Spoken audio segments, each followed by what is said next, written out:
Here's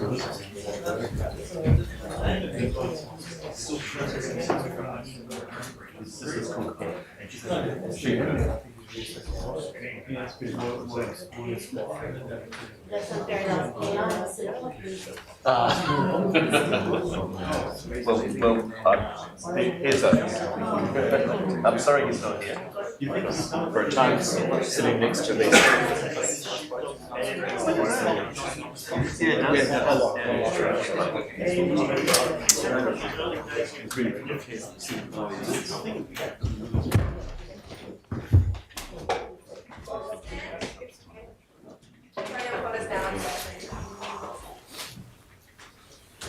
Please be seated.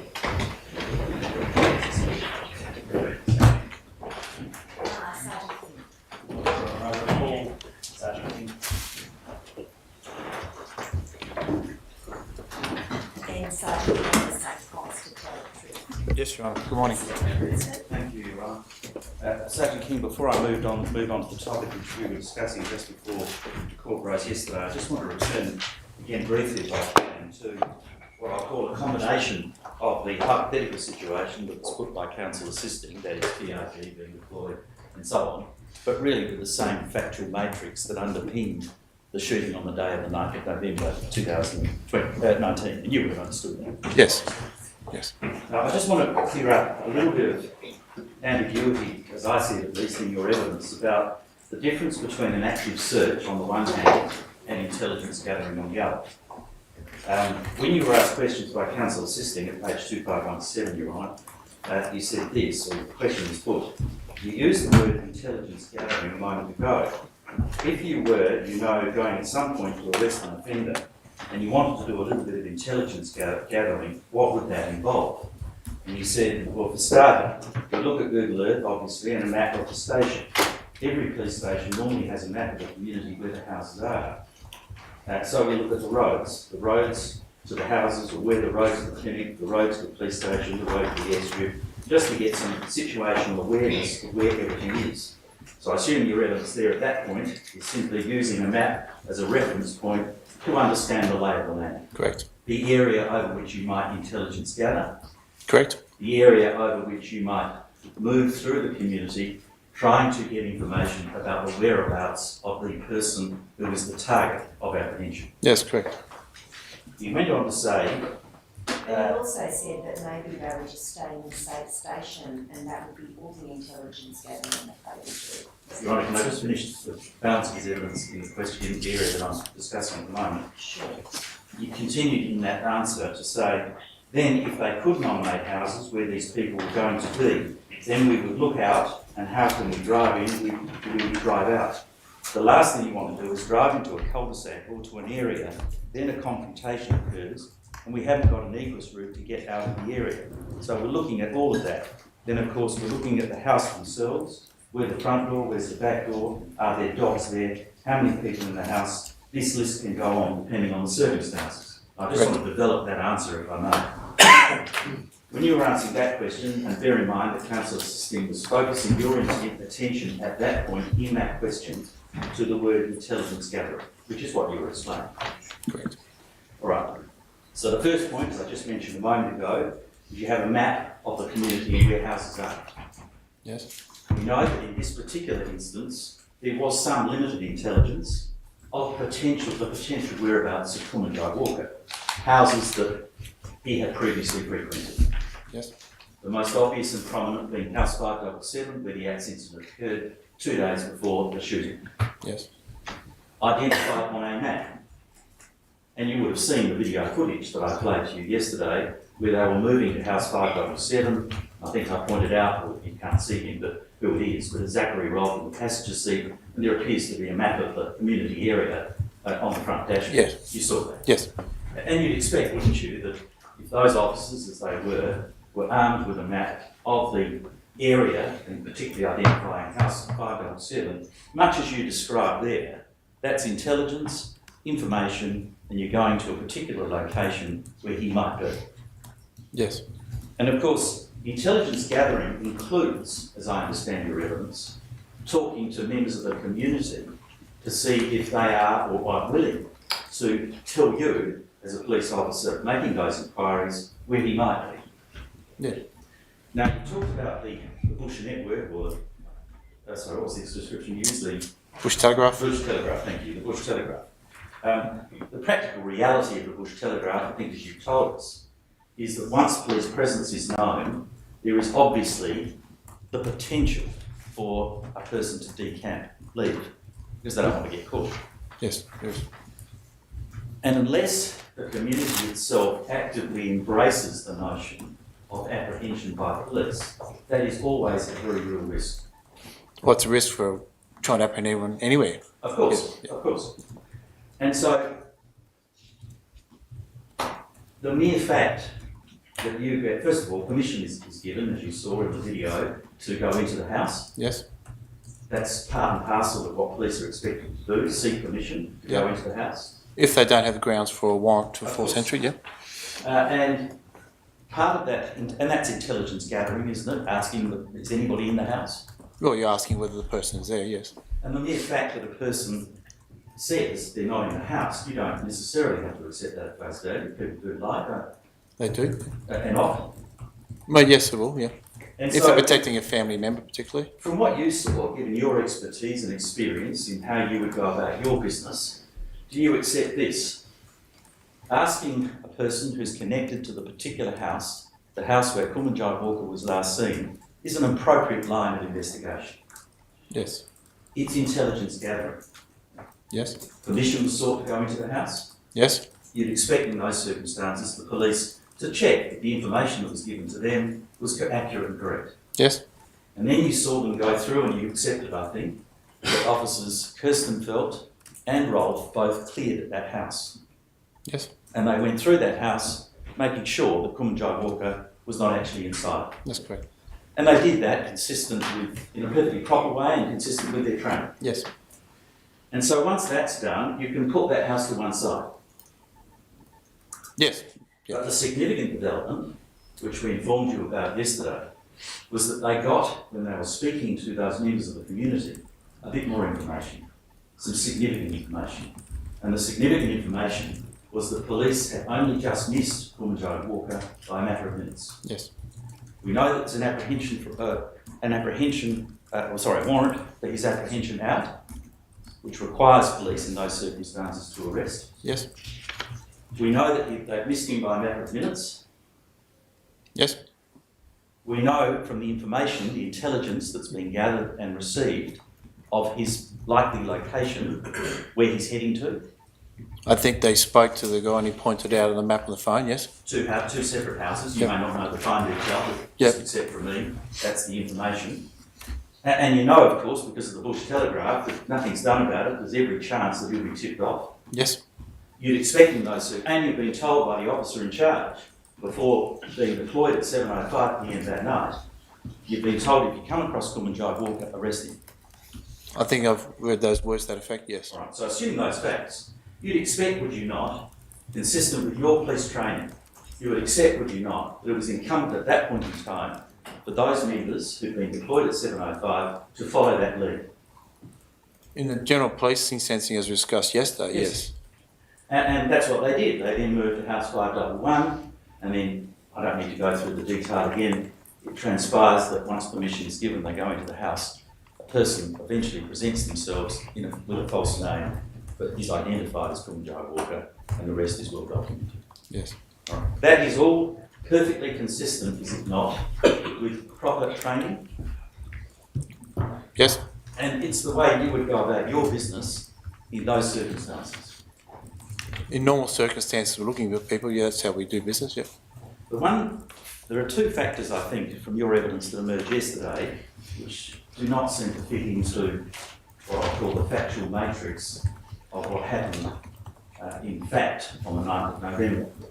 The first is that you would have required a community police officer to be in your presence or to accompany you, ideally, when you went into the community that night.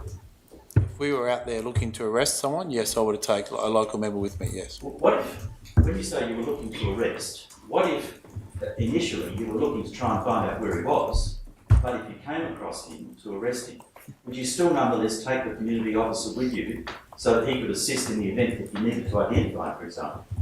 Well, yes, if I didn't know what, in this case, Kumanjayi Walker looked like, I would take the local member, especially since they've had dealings with him.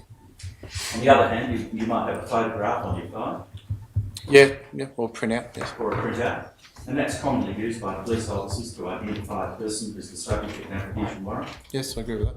And it's not always possible to have somebody present with you on the occasion that you might come across an individual who turns out to be the person who is to be apprehended. Yeah, definitely, yeah.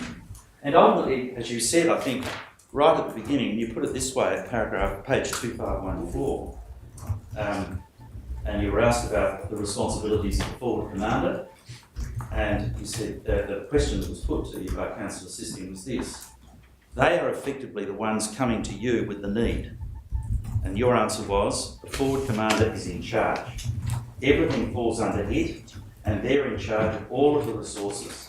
They are responsible for all of the outcomes, and they're responsible for all of it. So if anything goes good, bad, or otherwise, it all goes to that.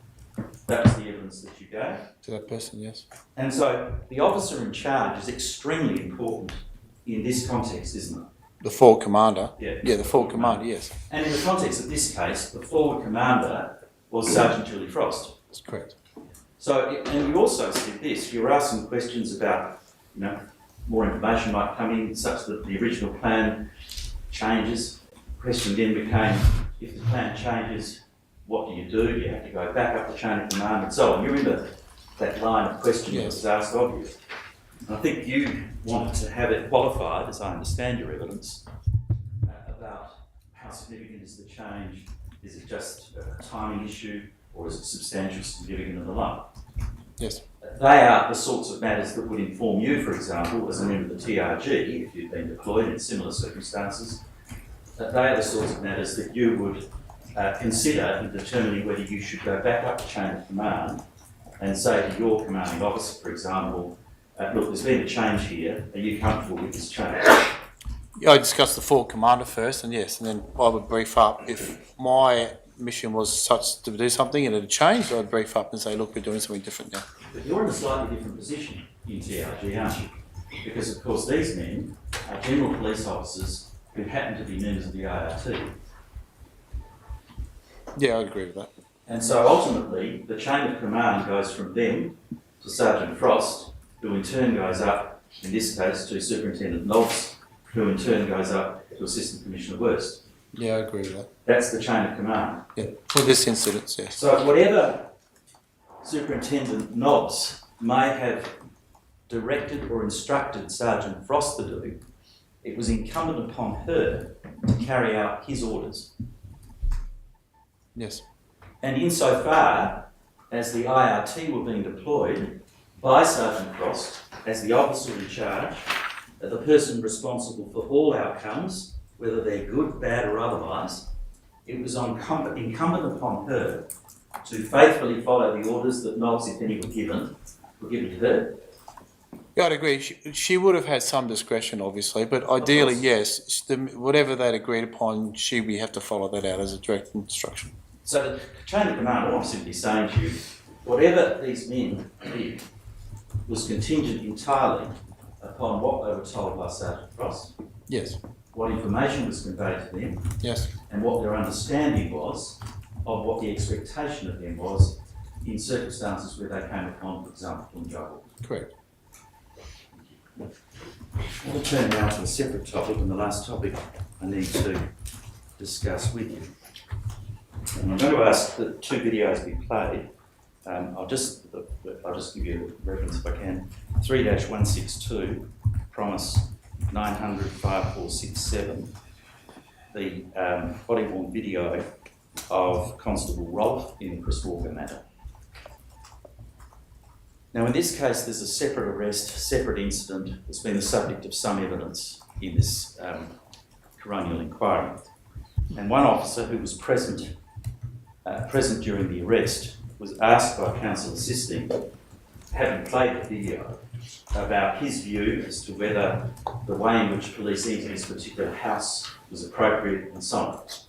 And what I want to do is firstly read you the evidence that he gave about that issue. counsel assisting played the video and then said this: Constable, I asked you earlier about working with your fellow officers. This is at page 2306. And Constable Rolfe suggested that he always spoke respectfully. He behaved appropriately. He used the minimum force. Do you recall that incident with Mr. Walker? That's the incident on the video I'm about to play for you. He said, I do, yes, ma'am. And then he went on to say this.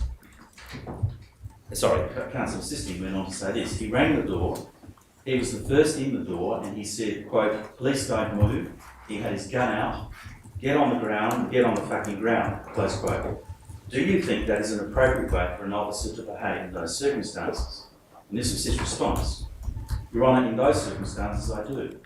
As we were driving to that residence that night, the man that had called the police was still on the phone with police, and our radio communications were relaying what he was saying to us. He said that he was barricaded in the bathroom. He had gone in there because the offender, Mr. Walker, had a knife and was trying to kill him. So right up until that moment, when we left the vehicle, that communication was telling us that there was somebody trying to get into the bathroom to kill a man, and that he had a knife in his hand.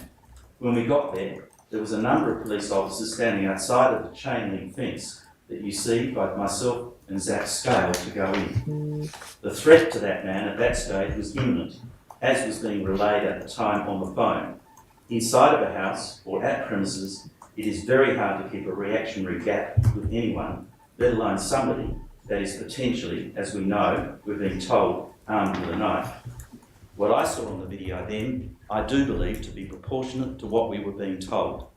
Zach, from what I could see on that video right then, the moment that he saw the offender Walker's hands, and he wasn't holding that knife, put his firearm to the side and used the strike to put him onto the ground.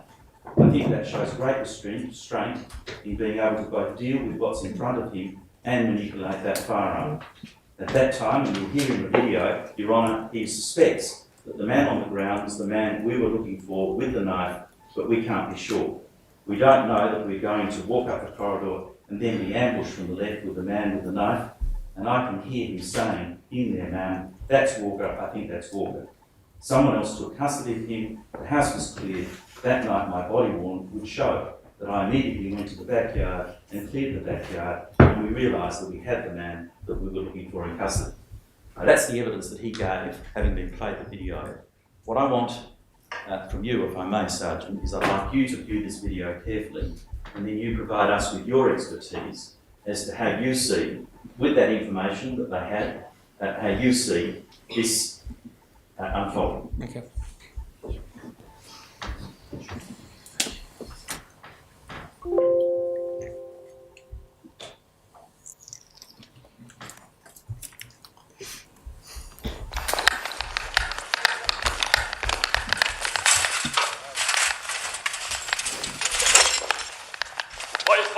Doors open.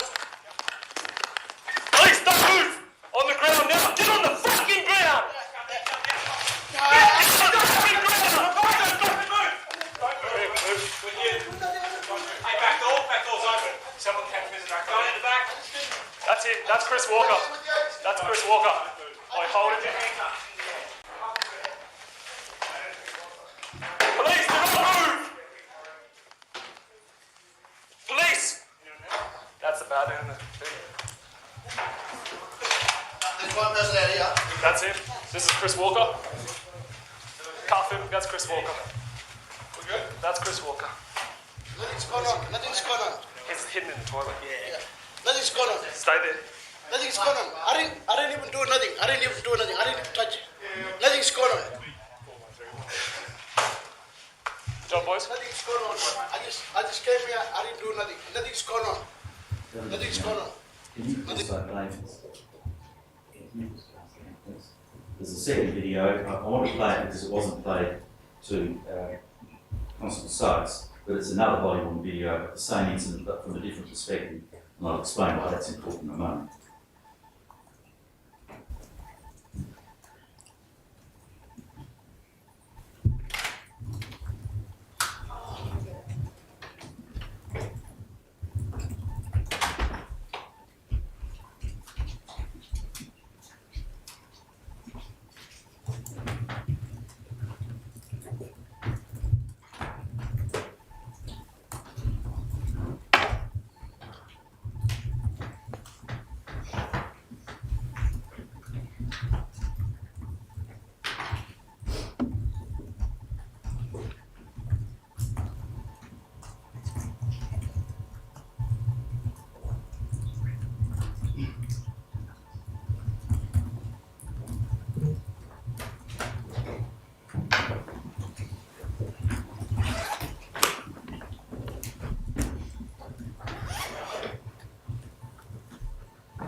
mean, goddamn. Get out of here! Don't move, mate.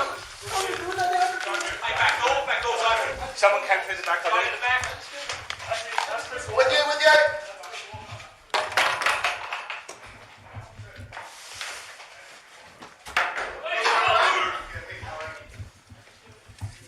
Police! You know, man.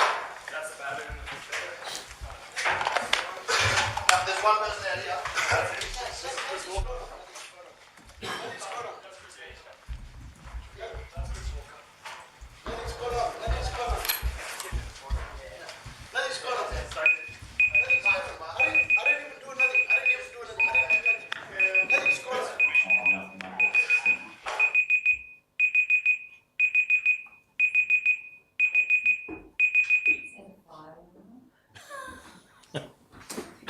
Hopefully not. All right, so what I want to do is ask you a number of things. The first thing I want to ask you about is the use of the expression "get on the fucking ground."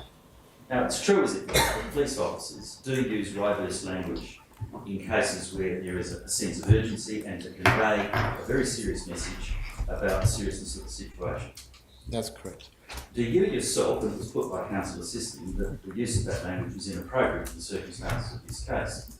Do you yourself see any difficulty with directing a potential target who might be a potential armed with a knife and on the limited information the police had was trying to kill the other occupant of the house? Do you see any difficulty with police using robust language in the practical reality of day-to-day policing in those extreme circumstances? Yeah, Your Honour, it's a good question. So when we do our training for what we do, we try to encourage our operators to take emotion out of language, with swearing, so to speak. But it does occur, especially when we see junior officers come in who have a lot of sensory overload, what's going on, they're hyped up, they do it. It's the biggest point for me when we try to talk about communicating with offenders is making sure that communication is effective, they understand what you're trying to ask them to do.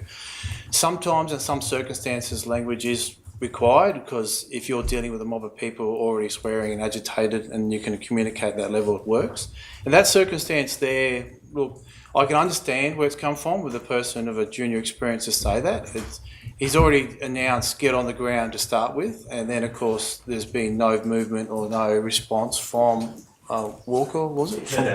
From Walker? He didn't get on the ground. No, he Put his didn't. hands Yeah, up. he put his hands up, and we see that a lot where they get that sensory overload, police officer coming in aggressively, yelling at you, there's like deer in the headlights, trying to process what's happening in front of them.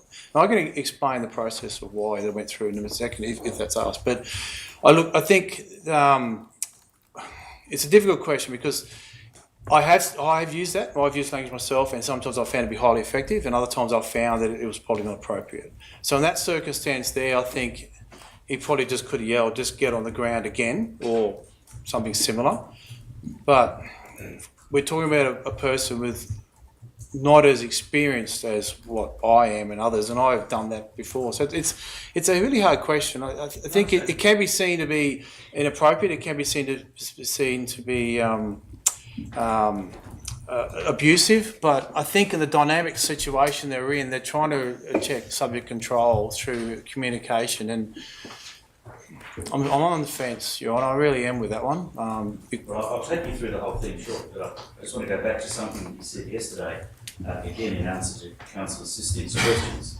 I think you said something, I didn't look it up specifically in the transcript, but I think you said that in the TRG, we debrief after an incident, and presumably that debrief would include downloading body-worn video, for example, replaying it, and seeing how everyone participated in a particular event. Yes, that's correct. So let's assume, for example, that this was a TRG operation and you were doing the debrief. In the debrief, would you look at the language that was used by the individuals? Yeah, we cover everything. And would, for example, be open for discussion as to whether it was of use, utility, appropriate or otherwise, to say get on the fucking ground as opposed to get on the ground? Yes, definitely. And Yeah. as I understand your evidence, and in a sense I'm asking you to debrief or to unpack this particular event, you say, well look, he's not as experienced as us, you don't regard it as inappropriate, but it may not have added anything to it. Is that what you're saying? Yeah, I don't grade as inappropriate, but if I was to debrief that, I would have said, look, you know, you probably could have said get on the ground now, or used better language to try and control that. And then again, that's an experience and a learning opportunity for that officer. And so that's an example of how you might improve the performance and education of the individual who's responsible for the event. Yes. All right, now the other thing you would have noticed from self-evidently from the two videos you've seen is that police officers had their guns drawn when they entered the house. Yes, I did see that, yeah. And they had them drawn because of the information that had been conveyed to them that the person was barricaded in the bathroom, there was another man who was with a knife and trying to kill him. That's all the information they had. Yes. Would you expect in those circumstances police to go through the front door as they did with their weapons drawn in that heat of the moment decision, as opposed to, for example, walking up and going, knock, knock, hello, we're police officers here? I think the entry was justified, the rapid entry is justified. The decision to draw your firearm is an individual choice of each officer. Right. And that's based purely upon your perception of what's happening, your experience, your confidence. And obviously, Constable Rolfe, being a member of the IIT, has been trained in close quarter tactics, being the black role we mentioned before. So he has obviously got a higher level of training in clearing buildings. He's probably more comfortable and confident in using his firearm because of the training he's undertaken. So, but anyone there would have been justified in entering that building with their firearm out, in my opinion. Are you familiar with the risk principle? Yeah, rapid, intense, specific and competent, yep. What does that mean? Well, it means if you're going to undertake an action, you need to determine how that action is undertaken. So if it needs a rapid response or a measured response, intense and specific, what you're looking at, and competent, you need to be competent in your skills in what you're trying to do to achieve the whatever aim you're trying to achieve. And plainly, on the information that you've got and what you now know about this particular incident, it required a rapid response, didn't it? I would agree with that, yes. And an intense response. Yes. And it had to be specific because there was a particular target on the information the police had who was armed with a knife and apparently intending to kill the other occupant. Yeah. Specific in the sense that stopping that person from being harmed, or if they have been harmed, to render a medical aid. Can I suggest to you, Sergeant, and I'm asking you, or drawing on your considerable expertise, that there was nothing that any police officer did, as we saw it on that video, that appeared to be excessive force in the circumstances? No, I don't believe so, no.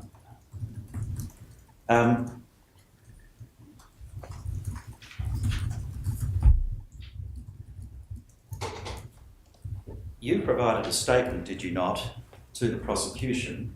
It's the same statement that I think has been produced here for the purposes of the criminal trial, the Zachary Rolfe criminal trial. Yeah, the statement in front of me? Yeah, yeah.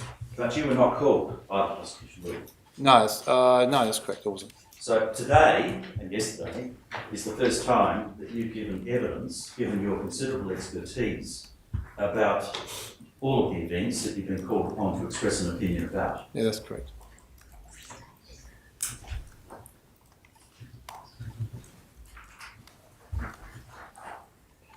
Nothing further, thank you.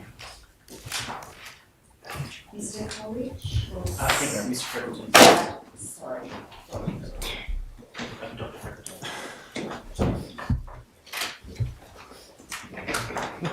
So were you aware of the absence of health facilities in the community when you attended there when you attended there upon request? I think I first became aware there's no medical facilities when I landed and spoke to Sergeant Frost.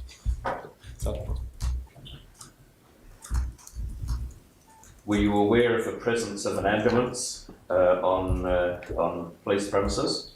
Yes, when we drove in the back of the compound that night, I saw the ambulance at the back of it.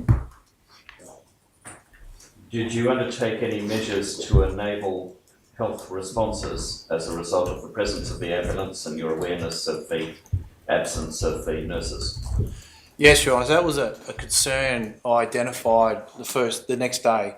Once the Ullamoo nurses left, and I raised it with the IMT, what's our medical response if we get an injury? And it wasn't so much of a confrontation between police. We have numerous people in Aboriginal communities who are on dialysis. What happens if a child was to fall off and break their arm on a push bike, or there was a domestic violence incident? And as I mentioned in my statement, I had a TRG medic down on my team, and I was a medic as well. And then when we had an opportunity, I think it was Tuesday, I'll have to check the dates, we got permission to use those ambulances. The Ulan ambulance, we cleaned all the glass out of it. I went through all the equipment and got it working. Myself and the TRG medic got up and running, and we were able to get that capability up. So if we were called, we could attend, provide some level of care, and then transport them to the airstrip for evacuation by plane if required. You've made reference in response to a variety of questions to responsibility of police to undertake risk assessments when they're discharging their duties. That's correct. That's particularly important if there is a TRG or IRT call-out. Yes, I would say so, yes. And it's a dynamic process requiring ongoing re-evaluation of risk and appropriate adjustment of responses to that risk. Yes, I'd agree. Just going to ask that you be shown Exhibit 14, which is the set of is the action plan, if you like, from Sergeant Frost, given amongst others to the IRT members at 456 by email. Now, you have reviewed that document, and yesterday you gave evidence of that. Is that right? That's correct. I've just described it as an action plan. Is that what you would designate it as? Yeah, I'd agree with that. It's got the format, the SMEAC format, and it's got information on how you would undertake an operation, yes. Now, a TRG generates slightly different documentation when it has a pre-prepared, a pre-organised call-out and has the opportunity to make detailed plans about how it's going to undertake its tasks. Is That's that right? correct. Yep. But the TRG itself is called upon to undertake action at short notice on many occasions, is it not? On many occasions, yes. And is this the kind of document that is provided to the TRG to undertake its responsibilities at short notice? At short notice, what we'll get, sometimes it'll be a phone call, and then the phone call would go through the superintendent to the assistant commissioner, we would go. We wouldn't often get a action plan or operations order on a short notice due to the urgency of attending. Nonetheless, what is the significance, if any, of a provision of a document like this when there is a response by a tactical response group such as the IRT? It's an important document. It outlines the situation, what it is. It outlines the hierarchy of command. It outlines what your task is to be, where you're going, what you're doing, and what you will eventually be undertaking. Right.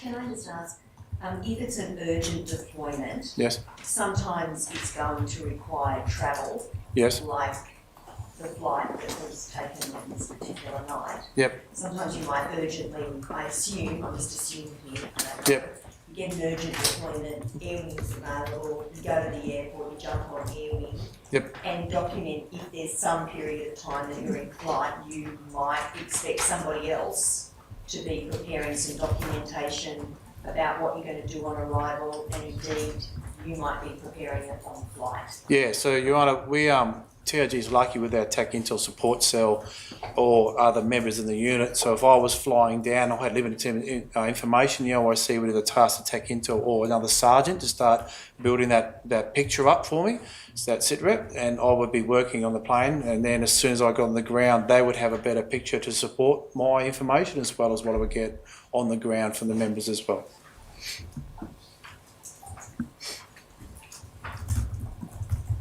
This document does not contain any specific risk assessment documentation. Do you have any comment to make in respect of that omission? Just give us a second. Just to... You have a copy of it there, do you? Yeah, I'm just flicking through it now.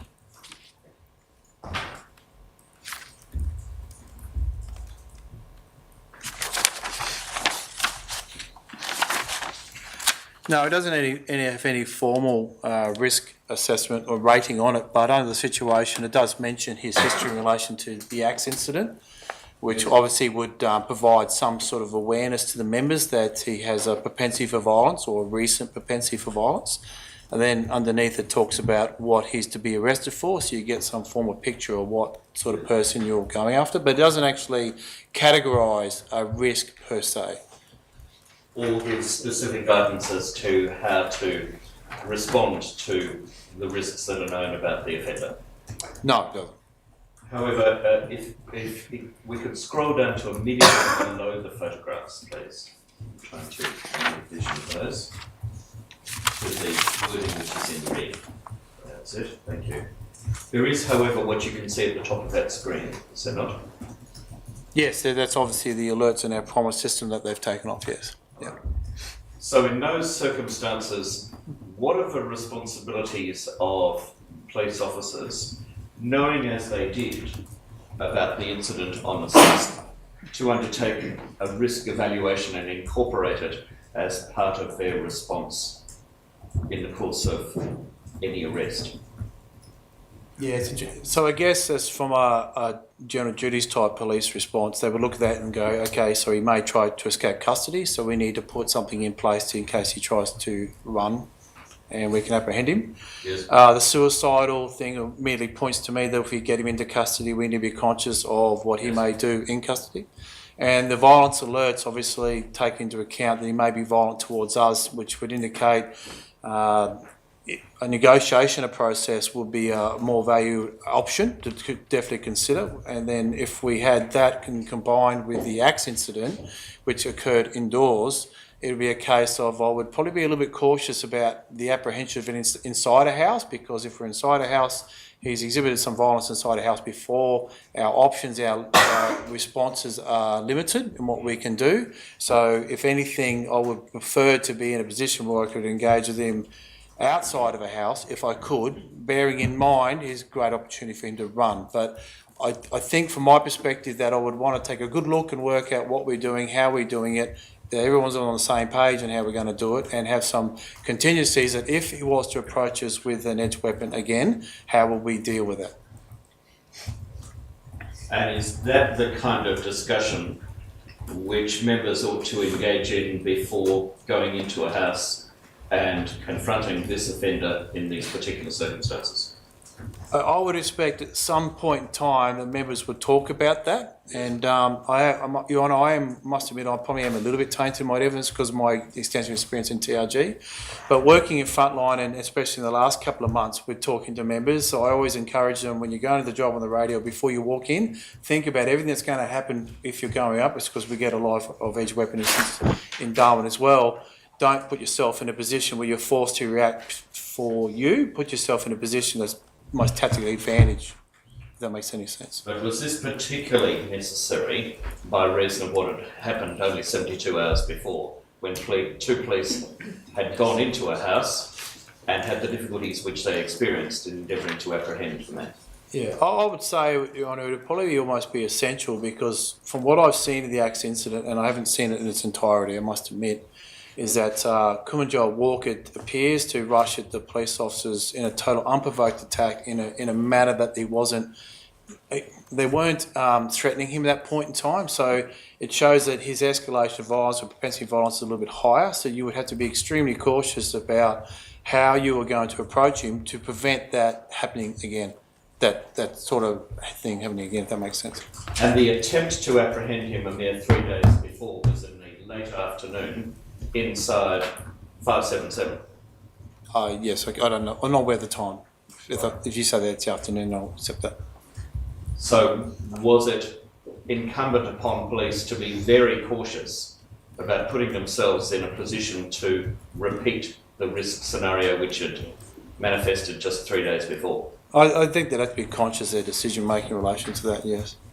Now, as you can see from looking at the written plan, on day one, there was what is indicated in respect of their duties at 11 p.m, namely to conduct high visibility patrols and respond to call-outs. Yes. See that? Yep. And then the next entry about what they were supposed to do was what you can see at 5 a.m. Yes. What do you say in the circumstances about the appropriateness or otherwise of a plan to arrest Kumanjayi Walker, not late in the afternoon inside a house, but by an early morning entry into a house? Well, an early morning apprehensions we know are more effective. It's been proven that it works better. It's probably most safer to officers and the people we're arresting. Safer by reason of the fact that the person is likely to be less alert and less in a position to resist. And also be asleep. Asleep. Yeah. And in this context, arrangements have been made to have a dog handler and a dog present. That's correct. And the purpose of that, I suppose, was to deal with any attempt by the person to abscond. Yes, but also provides a good, less lethal option if the person approaches you with an edged weapon. Yeah, as well. All right. So, on the basis of this plan, can you see any indication that it was the proposal that an attempt be made to go and gather intelligence prior to an apprehension in the evening? Well, it doesn't say it on your plan, but I guess that's something that they would have discussed about whether they needed to or not. I guess when Sergeant Frost wrote that, if you had members who had worked at UNIM before, it might not be required, or members who hadn't been there before, it may be required. But there's nothing on that plan to indicate that, no. But the absence of a person, if they hadn't worked there before, this highlighted the need for a person who actually knew the target to be present so that they could assist in location and identification. Yeah, I believe that would have helped, yes. Scroll down, if you would, please, to that's a little bit further, thank you. A bit further. Stop, thank you. And there you can see the locations of interest which are identified in this plan, with the first entry being 577. That's You see correct. that? Yes. So, unless something different was communicated by Sergeant Frost as the forward commander, what would you expect a prudent police officer, part of whose task it was to arrest the offender, to do? If I read that, I would undertake that house 577 is where we're going at 5 o'clock in the morning. That's the primary residence. Yeah. And how different is it to attend house 577 for allegedly intelligence gathering at 7 o'clock the night before? I'm sorry, I don't understand the question. I'll put it another way. As you know, the members of the IRT attended at house 577 Yes, at about 7 o'clock the evening before the 5 o'clock plan. that's correct. Yep. How do you contrast that, or how do you characterise that departure from the written plan? Well, Your Honour, there was an intelligence gathering. If that answers your question. All right, let's start there. Why do you say it was not intelligence gathering in this context? Well, the idea of intelligence gathering, like I said, is to understand the layout of the place or intelligence on how you would affect the apprehension at 5 o'clock in the morning.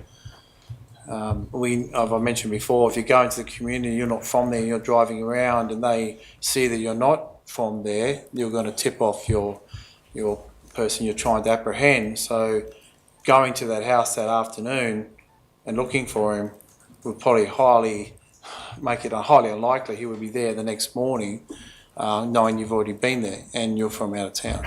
Right.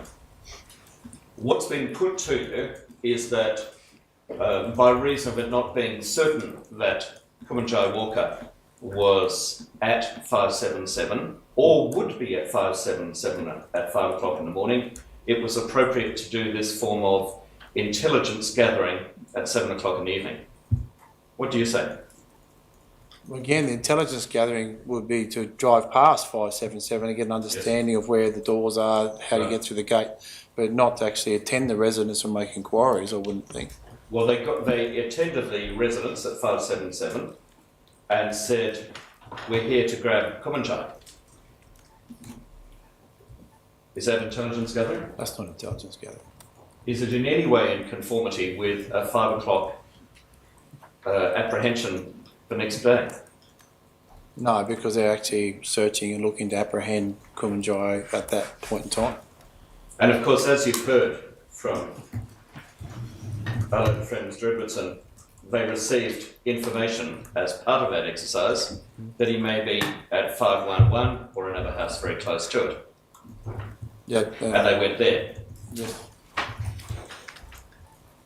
Is that implementation of intelligence gathering or further intelligence gathering? No, because they're continuing on with their. Well, if they went to 511, drove past it, had a look, and took some photos and went past, that would be intelligence gathering. But actually attending the residents and making inquiries, no, that's the search and apprehension phase, in my opinion.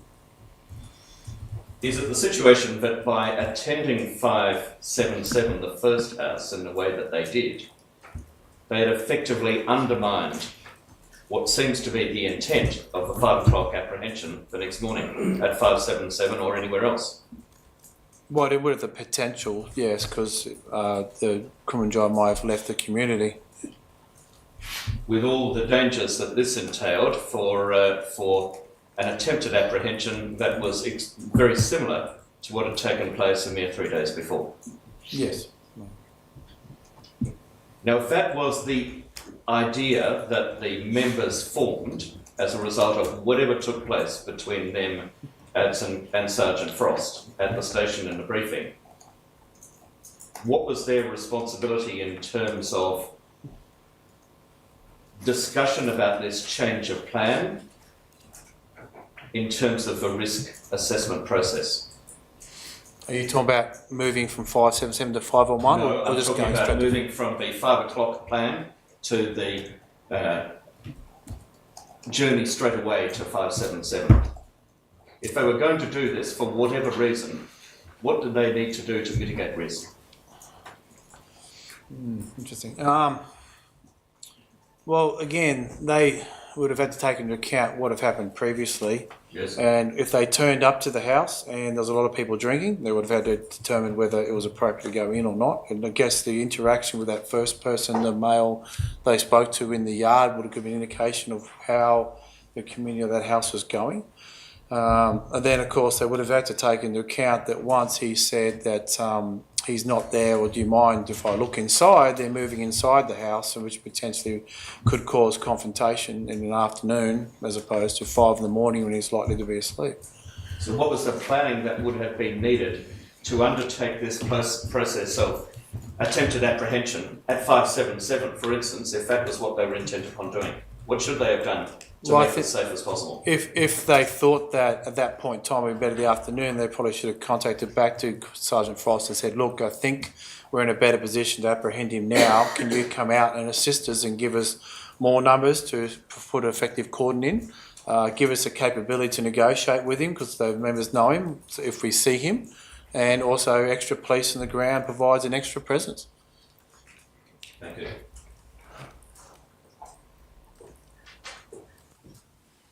Mr. College? I have no further questions, Your Honour. I've just got one question. Yes. You talked about with the TRG and work obviously closely together and you know each other, there can be a natural sort of formation of or identification of the leader. Yes. And when you send out the TRG, you would expect there to be a person with the leadership, either training or suitability to take on the role of leadership. That's correct. So if it was naturally forming, there would be within that group someone who had that capacity.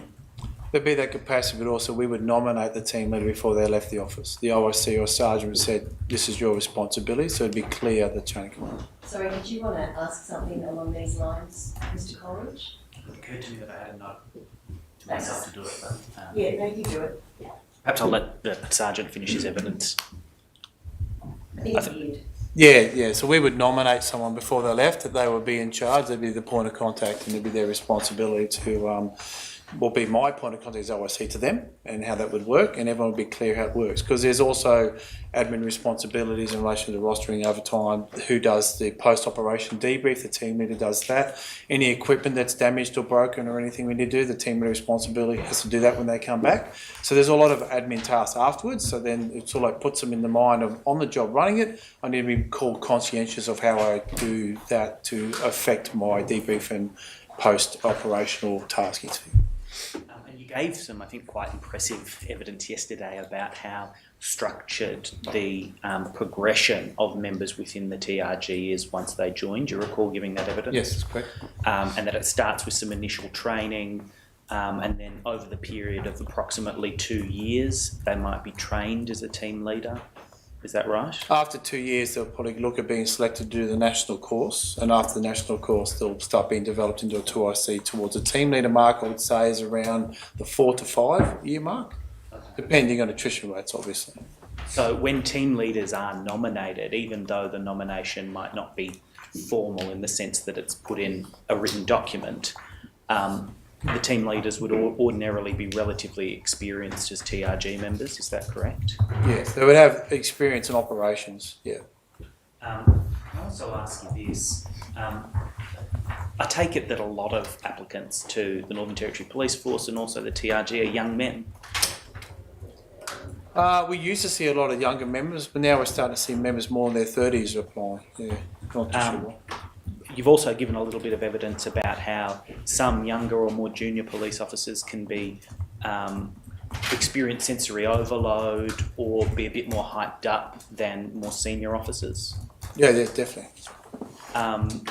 And that might apply even to junior police officers who are highly intelligent, very hard-working, very goal-oriented and efficient police officers. Yes, yeah. So, Your Honour, we run what we call reality-based training scenarios, which are based on real-life events, and we set them up to they're replicating what people come across with.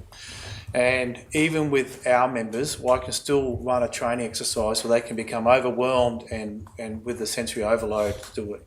When we work with general duties officers, and I ran an active shooter continuum which ran over 4 months in Darwin, and we had used a practical scenario, Casuarina Square, where we had people running around, and we'd done a couple of months of build-up to give those officers an opportunity to build up to that, and we did some training in that afternoon. We had a break, we went to the evening to Casuarina Square, and everything we taught them, some of them just forgot all of it because they're just totally overwhelmed because they'd never been in a situation before with people lying, bleeding, or people running with a gun. So we can get the most highly qualified, skilled general duty officer and put them in an environment like an inch weapon. They've never been in a position where someone's attacked them with a knife before. Even with the training, even they could freeze and not respond accordingly. So does that answer your question? It does, and is it also correct that with some of the junior officers, despite the fact that they're highly intelligent, really hard-working, ambitious, they want to do the right thing, you do need to teach them discipline, don't you? Discipline in what form? Respect for command structure, respecting authority, taking commands without, I think that's instilled in the right from the college, the rank structure, how we do and how we respond to stuff, and the responsibility in relation to you are to follow orders and instructions. Yeah. I guess sometimes if you have, where it falls down a little bit, if you have an officer on the ground who is more experienced and he sees that I need to do something right now because this person gave me an instruction, I know that that's not going to work, and the outcome could be people be hurt or injured. They may go off track and do something differently, and in the debrief we'll find out that maybe that instruction from that senior officer wasn't the best at the time, they weren't informed, or something like that.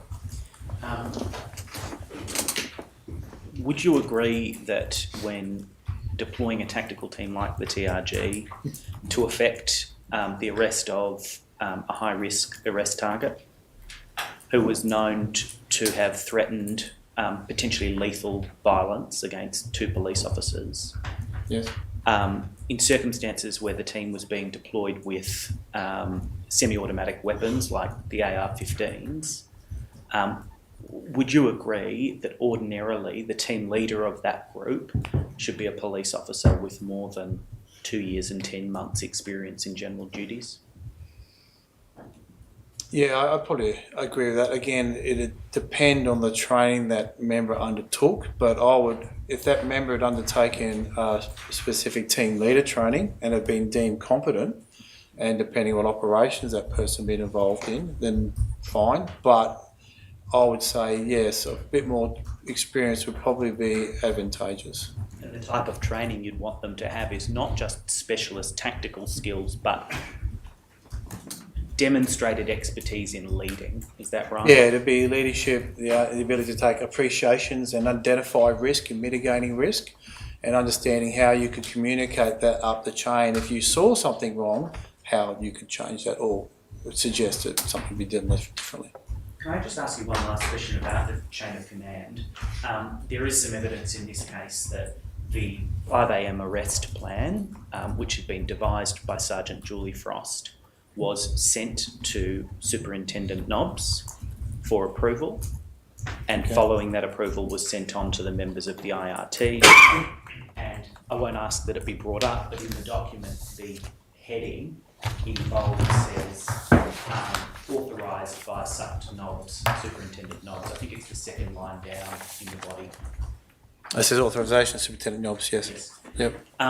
In circumstances where it appeared that a superintendent had been involved in devising the plan, even though it might have been the forward commander's responsibility to brief up the chain, would you expect that the team leader of the tactical group discuss with the forward commander, hey, do we need to brief this up the chain? Has that discussion occurred? And I guess it'd depend on the experience and the maturity and confidence of the officer. If you're just a constable and your sergeant's telling you to do stuff, you're not going to go past the sergeant and ring straight to the superintendent. There's another rank in between being the senior sergeant. I would expect them to raise the concern with in this case Sergeant Frost, saying I think this is a good bad idea. What otherwise? And then I would expect Sergeant Frost then to brief up or take responsibility of any change in the plan. If, however, her command to me, if I was in that situation, was I saw that it was risk and it could potentially cause harm to the organisation, the community, or our members, then I would go above her and ring someone and say it could have been a case. So I think Sergeant McCormack was the member who tasked them, so they might have had an inroad to him and say, Sergeant McCormack, just listen, let you know something's come through. I've got a few concerns. Sergeant Frost has listened to them, but I don't think she's appreciating what we're doing. It could be because of her fatigue level. Can you raise that up with them, or what would you do, or what would you suggest I do? And we encourage that throughout the police force to do that. But always raise it with a person in front of you first. Allow that immediate rank to have the opportunity to do it. But then respect that and follow that unless you see something that's manifestly unlawful, negligent, I guess. That's the question, John. Thank you for spending the last day with us. That's all right. We've appreciated your evidence, and it's certainly given us a lot to think about and reflect on. Thank you, Your Honour. Thank you. Yes, next witness. Your Honour, the next witness is Mitchell Hanson. I know it's a little bit early, but we would appreciate 5 to 10 minutes to get his evidence ready. And he's got to come over to court, so perhaps we could take a morning break a little early. Sure, we'll take the morning break for 15 minutes. All stand. Coronial Courthouse stands temporarily adjourned.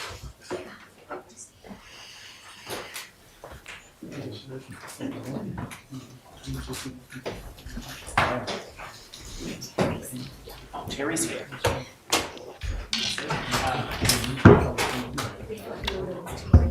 I'm sorry, I thought we were.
Thank you, Your Honour. Surprise witness. Senior Sergeant Terry Zhang was available, and so given that he'll be a relatively brief witness, I think that we could now, so we're grateful to the Senior Sergeant. I formally call him. Indeed. Senior Sergeant Zhang, do you promise to tell the truth to the court? I do. Thank you. Your Honour, I'll just deal with the formalities. Sure. Senior Sergeant Zhang, can you state your full name for the record? Ken Fong Zhang. And your current rank is Senior Sergeant? Correct. And where are you currently stationed? Professional Standards Command in Darwin. In Darwin.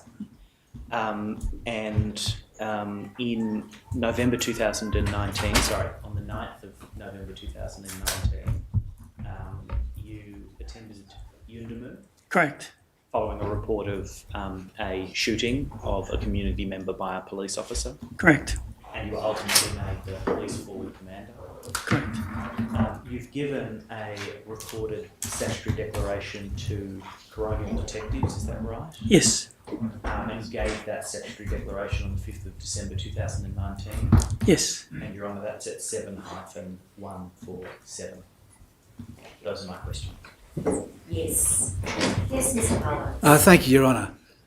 Sergeant Zhang, my name is Mullins. I appear on behalf of the Brown family. Can you hear me okay? Yes. Now, have you ever been, in the course of your career, involved in something like this before? Not to this level of complication and complexity, no. Did you have any experience in communities before November of 2019? Very limited. I had been to Yuendamu twice, but I've never permanently worked in a remote community. And how long had you worked at the Alice Springs police station? Since 2016. Now, when you arrived, you were, as you understood it, to be the forward commander? Correct. And can you that is when you arrived in Yuendamu. Did your role as forward commander commence as you were en route to Yuendamu or when you arrived on the ground in Yuendamu? Prior to departure at the airport, we received a briefing by telephone from Superintendent Nobbs, and he instructed that upon arrival, I'll assume the role of forward commander. And so, did you understand that you were forward commander from that point in time? Correct. So, can you then just describe your understanding of what the hierarchy was after you arrived in Yuendamu, and how Sergeant Frost related to that? When I arrived, I assumed the role of forward commander. Sergeant Frost, as the officer in charge of the station, would assist me as required, and also understanding the fact that they had just been through a traumatic event and they had been up for a long period of time. The understanding was to allow her to finish duty, have some rest as soon as possible. And I was reporting directly to the incident management team in Alice Springs, headed by Superintendent Nobbs. So your direct report was Superintendent Nobbs? Correct. Now, your job in Alice Springs, as I understand it, was twofold. Firstly, to secure the safety of members at the station. That's correct? That's one of the objectives. Yes. And then the second one was to commence the investigation into the shooting incident. Correct. And in respect to that second one, your primary task was to secure the scene. Correct, when it's safe to do so. Now, after you arrived, you had a telephone meeting with Superintendent Nobbs. That's right? Yes. And you discussed those two issues with him? Yes, that was an ongoing dialogue. We had every 15 minutes update telephone calls. Yeah. And it's the case that Sergeant King from the TRG with a group of members from the TRG arrived later in the evening? Correct. Now, at about 11 p.m, am I correct to say that, sorry, I'll withdraw that, just going back a step, you were part of the convoy of vehicles that went from the airport to the police station in Yuendamu. That's right? Yes. And was one of your vehicles, or the vehicle that you were in, rocked? Was it hit by rocks as you came into the station? Yes, I was in the vehicle driven by Constable Kirstenfeld, and the backseat passengers, from my recollection, was Constable Sykes and Constable Lynch. Now, were you aware that there was an ambulance that was also part of that convoy? Yes, they were behind us. And did you know what role the ambulance was playing in the convoy? I didn't know they would attend the airstrip, so the first time I knew there was ambulance was when we arrived. I didn't know exactly the reason why they were there at the time. Soon after you arrived at the station, did you discover that the reason why the ambulance went with the convoy from the station to the airport and returned was effectively a ruse? Do you understand the word ruse? It was a reasonable assumption, although we never discussed the reason why the ambulance went there, but that was an assumption made by me. And you made the assumption that what was done was an attempt to represent to the community that Kumanjayi Walker was going to be conveyed to the airport and taken away, when that wasn't in fact the case. Correct, that was my understanding. And you knew that pretty much soon after you arrived in Yuendamu. Once we got to the station, yes. As an officer yourself, did you feel comfortable about that happening? On reflection, I don't feel comfortable, and I don't think that was the most appropriate thing to do. However, at the time, I didn't turn my mind to that. I just had to deal with what's in front of me. Well, you also weren't involved in the decision-making process for the roost, were you? That was somebody else's decision to do that, not yours. Correct. So when we left Alice Springs, we still didn't know if the airstrip was safe for us to land. And in fact, we had to hover for a period of time just east of Yuendamu to receive confirmation that it was safe for us to land. Now, by about 11 p.m, am I correct to say that most people who were at the front of the police station, that is, from the community, had gone home, to your knowledge? Sorry, could you repeat the time again? By about 11 p.m, is it the case that outside the front of the police station was calm? I cannot recall exactly what time. When we arrived, there was a period of time people gathered outside the station. A lot of rocks were being thrown onto the roof. And yes, as time went by, the intensity of that decreased, and people started to dissipate the crowd at the front of the station. Akbo Williams had been providing information to Sergeant Frost, and you were aware of that? Yes.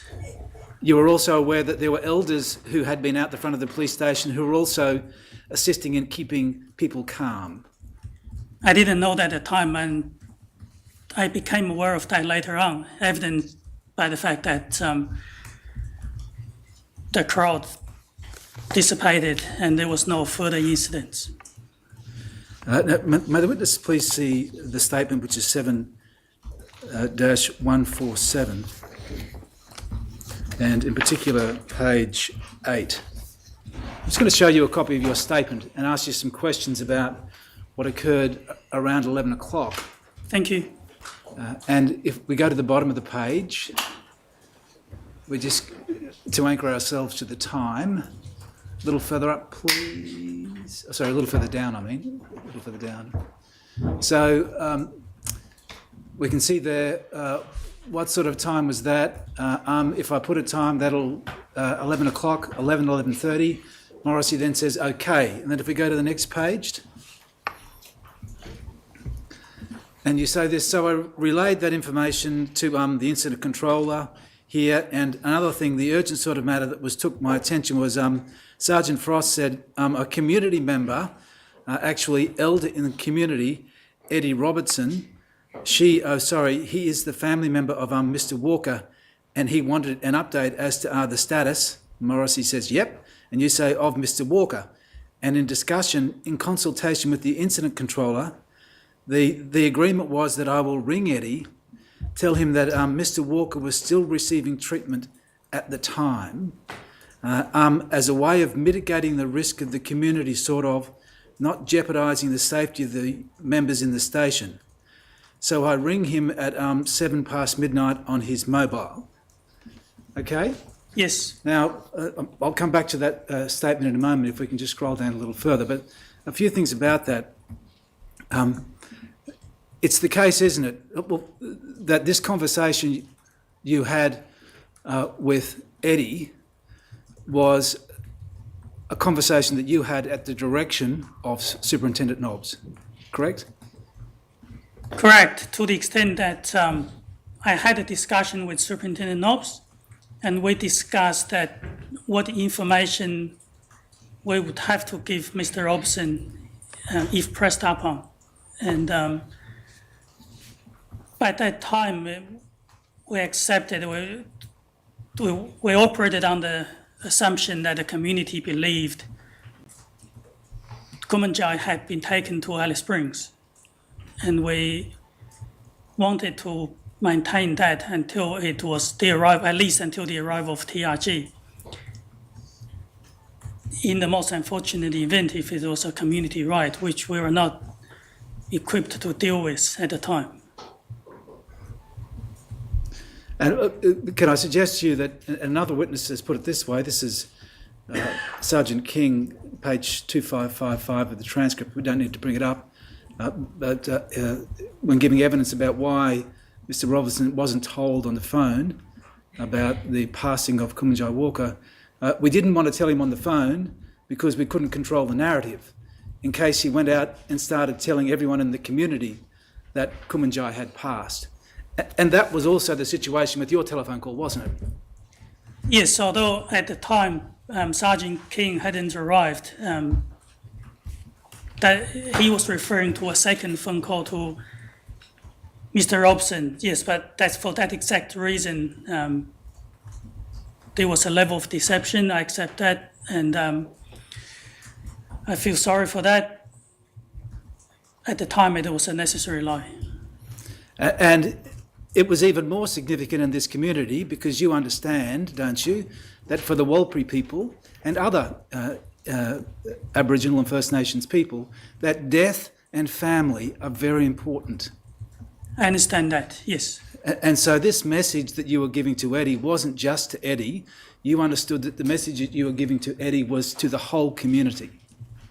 Correct. I understood that he would have discussed that message, that information with other members of the community. Thank you, Sergeant. We just go down a little further then, please. So then we just go to the telephone call.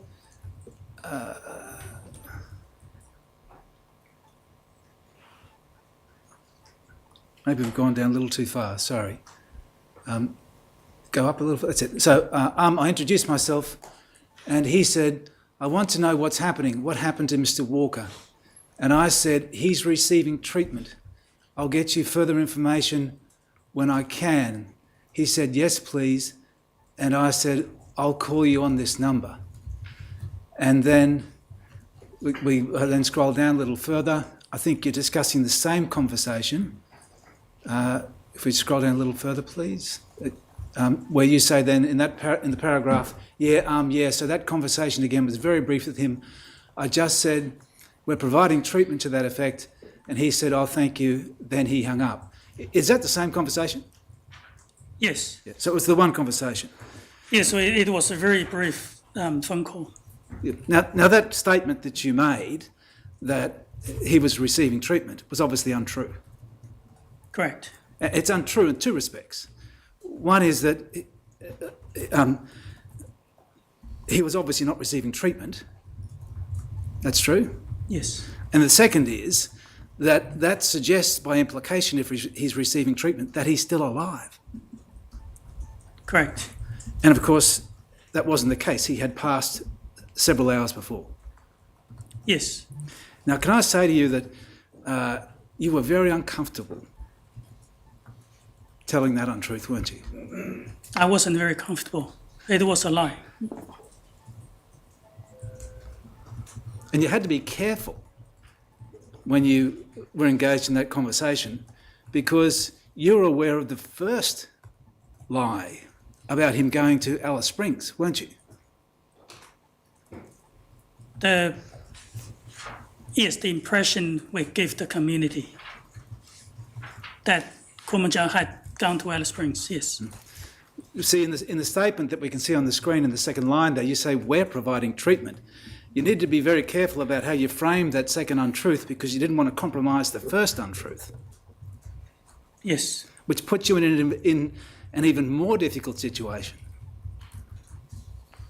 It wasn't an easy situation, yes. Now, you had a further conversation with Eddie later in the morning. And I think that conversation was around 4 a.m. when he came down to the station. Do you remember that? Yes. And you were present. Sorry, I meant to ask you one question just before I go on about that last conversation at 12:07. Did you have your body worn on for that? I thought I had my body worn on, and I have looked for it. I haven't been able to find it. I can't explain that. That's right. So going back then to the 4 a.m. conversation.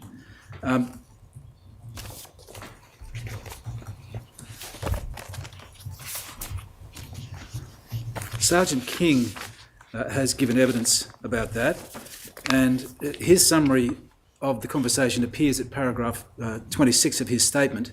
I don't need this to be pulled up. I'm happy just to read it out. And he says, Zhang and I spoke with him, that's being Eddie, this is about 4:50 a.m, in the foyer and informed him that Walker was deceased. He explained his relationship to him, and we explained that the police officer involved had left Yuendamu and that the reason he discharged his firearm was that he was in fear of his life. Now, do you have any recollection of Sergeant King saying that? I remember we were there and the conversation, but not that particular sentence you just referred to about Constable Rolfe fearing for his life. I don't recall exactly he said that, but that conversation was captured on the body worn. So if it's on the body worn, I accept that was what Sergeant King said. All right. Had you heard that being discussed around the police station, that Constable Rolfe was in fear for his life and that's why he shot Kumanjayi Walker?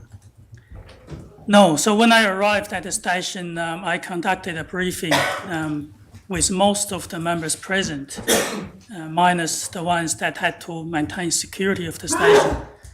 And I clearly stated that just to maintain the integrity of the investigation, I asked them not to discuss this matter. So in that context,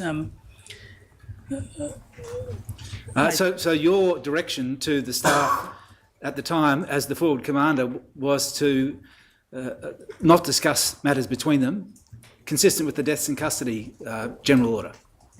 correct. And it was a difficult situation in this instance because I said to them, I cannot afford to allow anyone to, I could not stand anyone down from duties. I need everyone here. So to the best we can, do not discuss what had happened in relation to the shooting. Another matter Sergeant King makes reference to is that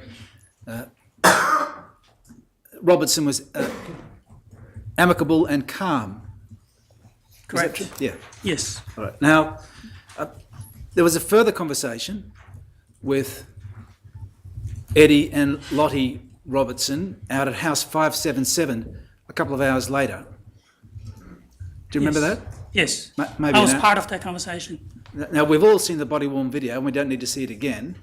But there's also reference there to words to the effect that Constable Rolfe feared for his life. Yes. And again, do you understand that that's a subjective term, that it talks about a state of mind of a particular person? I fully understand that. And do you, had you heard anything at the station yourself that was consistent with that? I did not. Did you feel comfortable that that was being said to Eddie and Lottie Robinson? No. In hindsight, on reflection, before we left the station, we should have formulated a communication strategy as exactly how we'll notify the family. Obviously, that wasn't the case. And I didn't, yes, I heard that conversation, what was said, I wasn't comfortable, I didn't intervene. Now, you were the forward commander, that's right? Yes. But in terms of experience in managing this type of situation, there were others around you who had a lot more experience. Correct. And I respect Sergeant King's expertise in this particular area. Now, do you recollect having a conversation with Samara Fernandez-Brown in the days following the shooting? Not the days following, it was in the morning, not long after we came back from 577. Can the witness please see document 8 dash, either 25A or 254, I've forgotten now. 25A, please. And it's at paragraphs 45 to 46.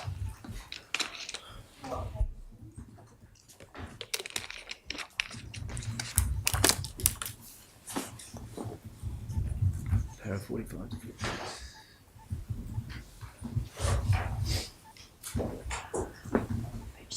Page 7.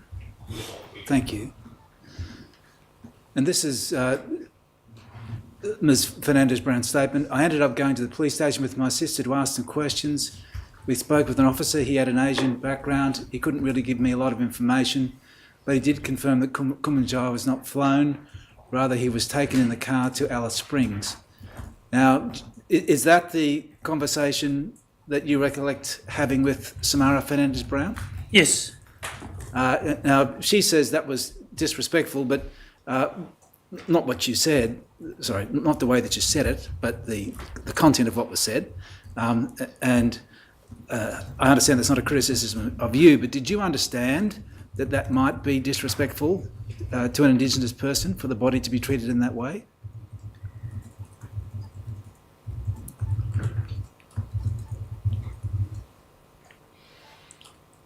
Sorry, I don't understand your question. Looking at that, I think, looking at this statement, this particular paragraph, I think she was referring to the way we notified the family, the delay and the deception was disrespectful. I don't see any correlation between what is disrespectful, how the Kumanjayi was transported to Alice Springs, whether it was flown or in the vehicle. All right, but in any case, do you understand her expression that it was disrespectful to the family that they were deceived and not told the truth? I fully understand that, and as I said, I'm sorry, I apologise for that, for the deception. Now, in the days that followed, there was an increased police presence in the community?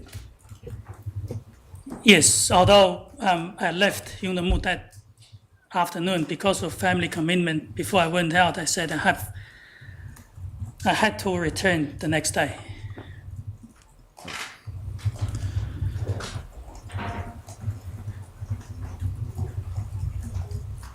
Now, as I said earlier, you weren't involved in the first deception, but you were in the second as the person who was instructed to convey it.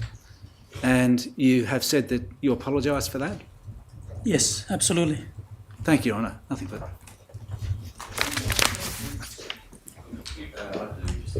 I have a few questions, Your Honour. Sergeant, my name's SB. I appear on behalf of Nadia. Can I just clarify, your surname is pronounced Sang, is that correct? Correct. Right. And your full name's Tian Fang, is that how I pronounce it? Yes, I'm known as Terry. Right. Is that a nickname or a name that you've got since joining Yes. the police force, or Yes. people called you that prior to? Yeah.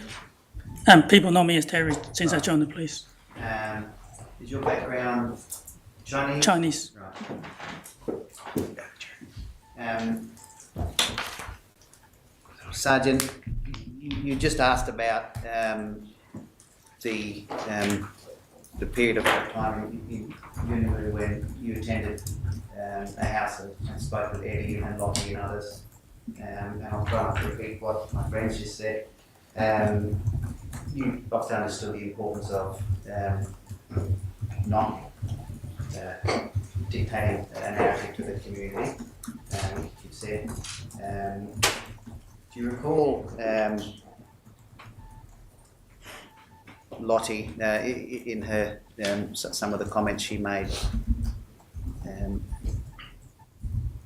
speaking about some of the things that Sergeant Frost had told her prior to the shooting? Having watched the body wound, yes. You've rewatched that recently, have you? Yes. Right. Do you recall she had made some comments about things that she alleges Sergeant Frost had said about wanting to I think the words were wanting to shoot her grandson or bring dogs or something of that nature. Yes. Sergeant Frost then denied that, and there was a bit of conversation between the two of them. Yes. At that stage, you obviously weren't aware of the full extent or the details of what's led to the shooting, which you just said before. Correct. In hindsight, would you agree that while Sergeant Frost may have been one of the local police, it was unfortunate that she was in a situation where perhaps her and Lottie may become witnesses in this inquest or in whatever investigation took place? Potentially, but everyone at the time who had local knowledge of Alice Unimoo community would be in a very similar situation. Those challenges would be the same for anyone. Right. Were you concerned about that conversation contaminating potential witnesses, including Lottie and others that may have been at that house? I didn't turn my mind to that particular point you just mentioned, purely because there was a number of other priorities at the time, and it wasn't helpful to further consider or investigate that allegation at that time. We needed to move on to notify Kumanjayi's mother, Margaret, who was at a different location at the time. In rewatching your body-worn footage and just from your own recollection, whilst it's clear that you've just said you respect the experience of Sergeant King, was there any conversation about who would lead the meeting or who would sort of lead the discussion at Eddie's house prior to arriving at the house? No, that's when I said we should have formulated a better communication strategy. Our planning was around the safety, how it's going to be conducted, the notification, and which house we needed to attend. And there was a lot of planning went into it, but exactly who is going to say what wasn't part of that discussion. Right. We could have done better in that regard. Would you assume, given that you were the forward command and the senior officer, would you assume that you would be the person, in the absence of any specific plan, that you would lead that conversation? Correct. Initial plan was that Mr. Robson offered to come to the station, follow us to the house, and he will do a soft introduction. He will assist us, engage with the family, and that didn't go according to the plan. So we just attended the house, and naturally, Sergeant King he's a very good communicator, and in that circumstances he took charge. He started to engage with the family. Do you recall at the time and rewatching the footage, I'm paraphrasing here, but you had started to say, I'm terribly sorry for what's happened. We want to talk about it and we can arrange for our bosses, I assume you're going to say, to come and talk to you, and then being cut off by Sergeant King, who then goes into, yes, but before you get that anger and that hurt, just come to the station, and then he continues on. Do you recall that? Yes, I have seen that. I've seen that on the body worn. Yes.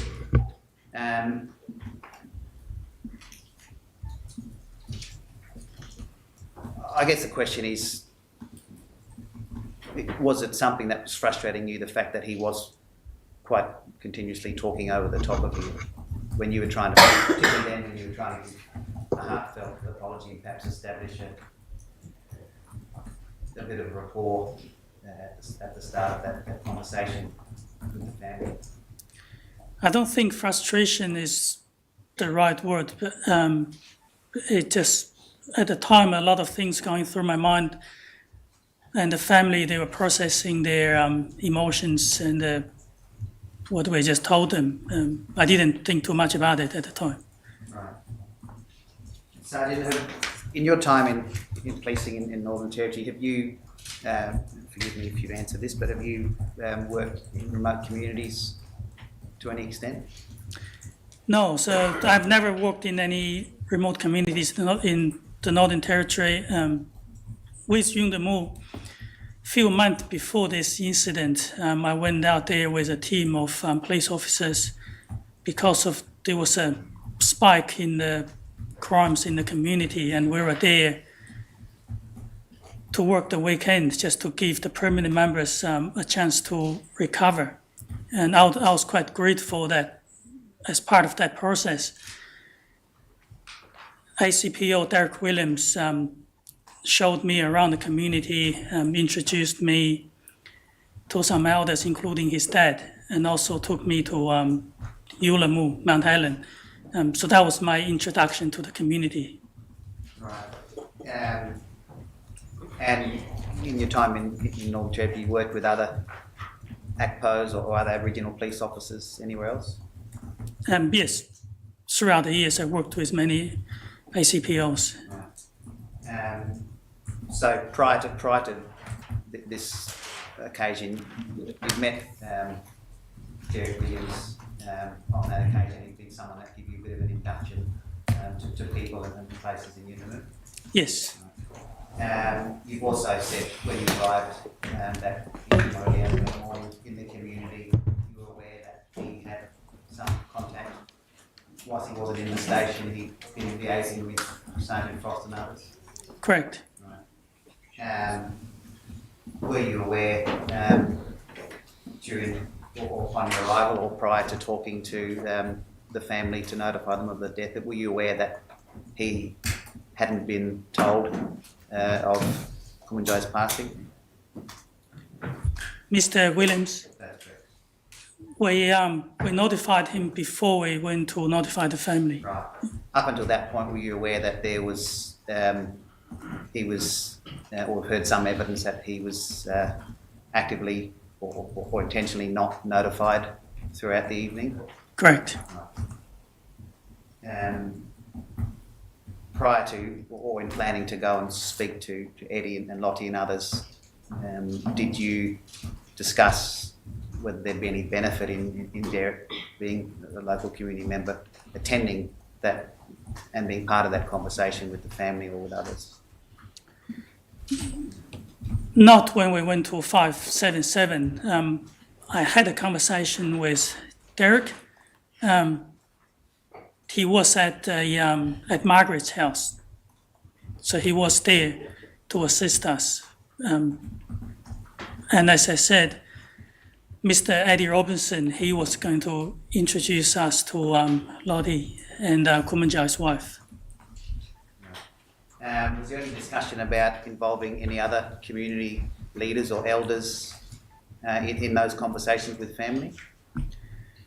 Not those conversations, but it was a work in progress. So I understood that IMT in Alice Springs, they were trying to tap into the resources of people who had worked in Yundamu to give us some insight into influential elders in the community, and the intention was for senior executives to fly in that day to hold an open community meeting.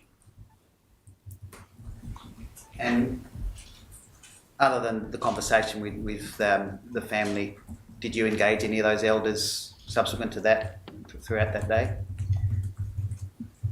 Police engaged with them. I think Assistant Commissioner Worst engaged with them as soon as he arrived. But I left the community at lunchtime that day. Right. Sergeant, one of the other things we've heard evidence of, which no doubt you're aware, is racism within the police force. I've heard that in the inquest, yes. Right. Just like to ask you your experiences of being a member of the anti-police force. Have you observed or experienced yourself any forms of racism, either directed at you or that you're aware of? Not directed at me, and also I can't say I've never observed any racist comment or anything, but it's very low level, and I would have addressed it on the spot. Right. So no one's directed any racism towards you? No. At all? Right. And I'm not saying that, in the recent, say, 2, 3, 4 years, even when I first arrived in the NT as a constable, I've never personally been subjected to that. Right. Have you been made aware of what you could do as far as support or as far as notifying people? Have you been made aware of those sort of processes? Do you feel comfortable that if racism was directed to you, that you could address that? Absolutely. What about racist or derogatory comments towards Aboriginal people? Is that something you've observed or you're aware of? As I said, I have observed what I would describe as low level, those sort of comments. And also, me or other supervisors would have no problem addressing that, pull that up on the spot. Have you had instances where you've had to pull people up for that sort of thing? For inappropriate comments, yes. Yes. And is it something that you've had to escalate, or is it simply that you've addressed it there and then and told people? Immediate intervention seemed to be effective. As a frontline supervisor, I never had to escalate that. In my current role at the Professional Standards Command, I've seen that, and when it's referred to us, escalated to us, we would have taken immediate action. Right. Do you recall what the inappropriate comments were that you've had to address? I'm trying to remember. I think referring to Aboriginal people, I'll use the word blackfellas, or making fun of discussing sort of in that context something they have observed when attending jobs. As I say, it's very low level, and I'm not certain that is directed at Aboriginal people. It could be just they are discussing those specific incidents or expressing disbelief. But if they express that in a disrespectful way, as supervisors, we have an obligation to address that immediately to manage the perception. Throughout your life, have you experienced racism prior to join the NT Police Force? Outside the workplace, maybe at times, but nothing that would be serious enough to concern me personally. And are you able to convey the sort of feelings that you've had yourself to fellow officers? Is that something you're able to convey, your own feelings of those experiences when they make direct comments at people in the community? Sorry, I don't understand the question. Your own experiences of racism, obviously you know how that feels for yourself or for any of your family, for example. Is that something you're able to convey to your fellow officers if you need to address any of their inappropriate or racist comments? Absolutely, yes. Thank you, Sergeant. Nothing further. Mr. Heard. Thank you, Your Honour.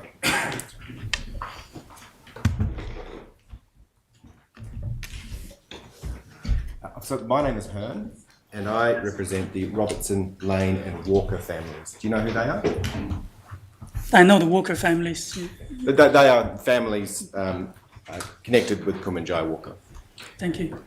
I want to ask you some questions about the communications that you had with Eddie Robertson, and you've been asked some questions already about some of the matters I'll touch upon.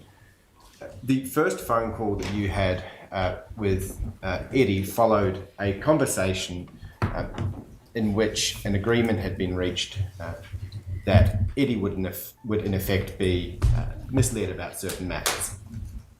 Is that correct? Correct. And as Mr. Mullins has clarified with you, that contained effectively involved two falsities. One being the representation that Kumanjayi was still alive, correct? Yes. And the second, that he was still receiving treatment. Yes. It didn't say anything, or it wasn't agreed that he'd be told anything specific about where that treatment was taking place. Correct? Correct. But you understood that there had been, by that time, a number of, or that there were during the evening, a number of aeroplanes that had come and gone from Yuendamu. There was only one, the one we arrived in. Okay. Do you agree that the agreement or plan to tell Eddie these untruths was primarily informed by a desire to maintain community order? Correct. So at the time, police evacuating from the community was still a real possibility. It was an evolving situation, and we were doing everything we could to try and avoid that. And that was part of the reason why we deceived Mr. Robson. And it was based on an assumption about how the community and the family might respond if they received the true information. Is that right? Correct. It's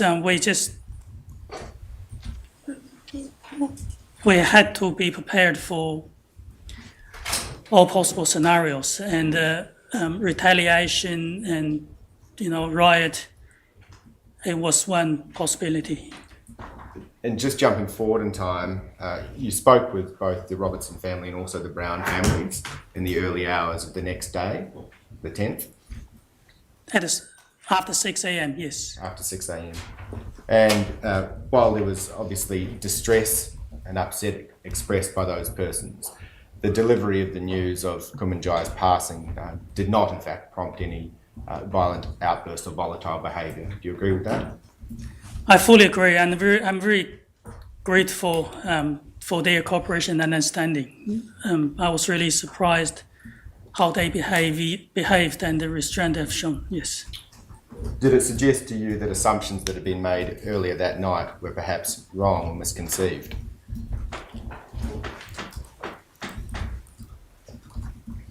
Yes, the scenarios we contemplated, it turned out to be the best for everyone, the way the community behaved. But assumptions about how they may behave or would be likely to behave when receiving that information were wrong.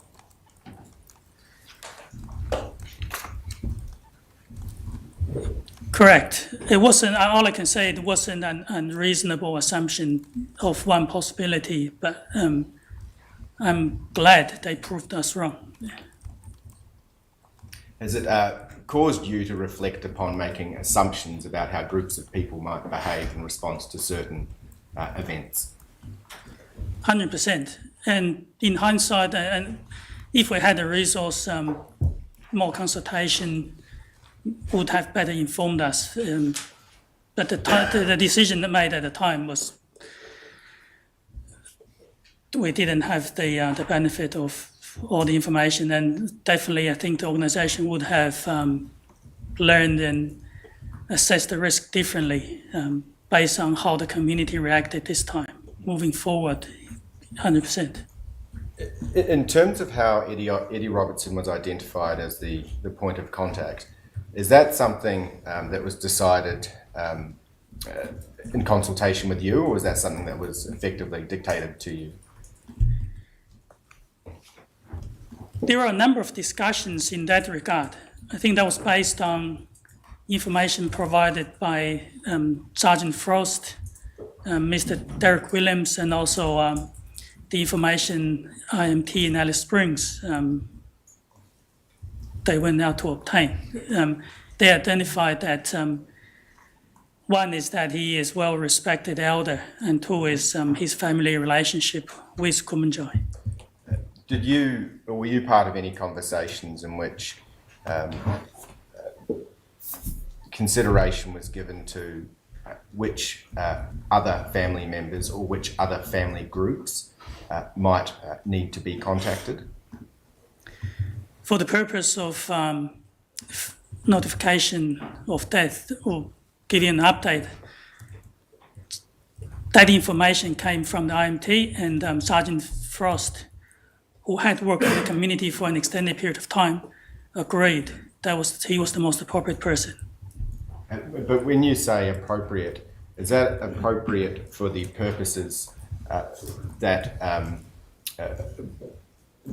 police wanted to achieve, or was that the most appropriate person in terms of delivery of this tragic news to the family? I would say it's both. He was identified as someone who was close to Kumanjayi, but also had shown leadership and capability in reaching the police and the community in this type of hostile situations.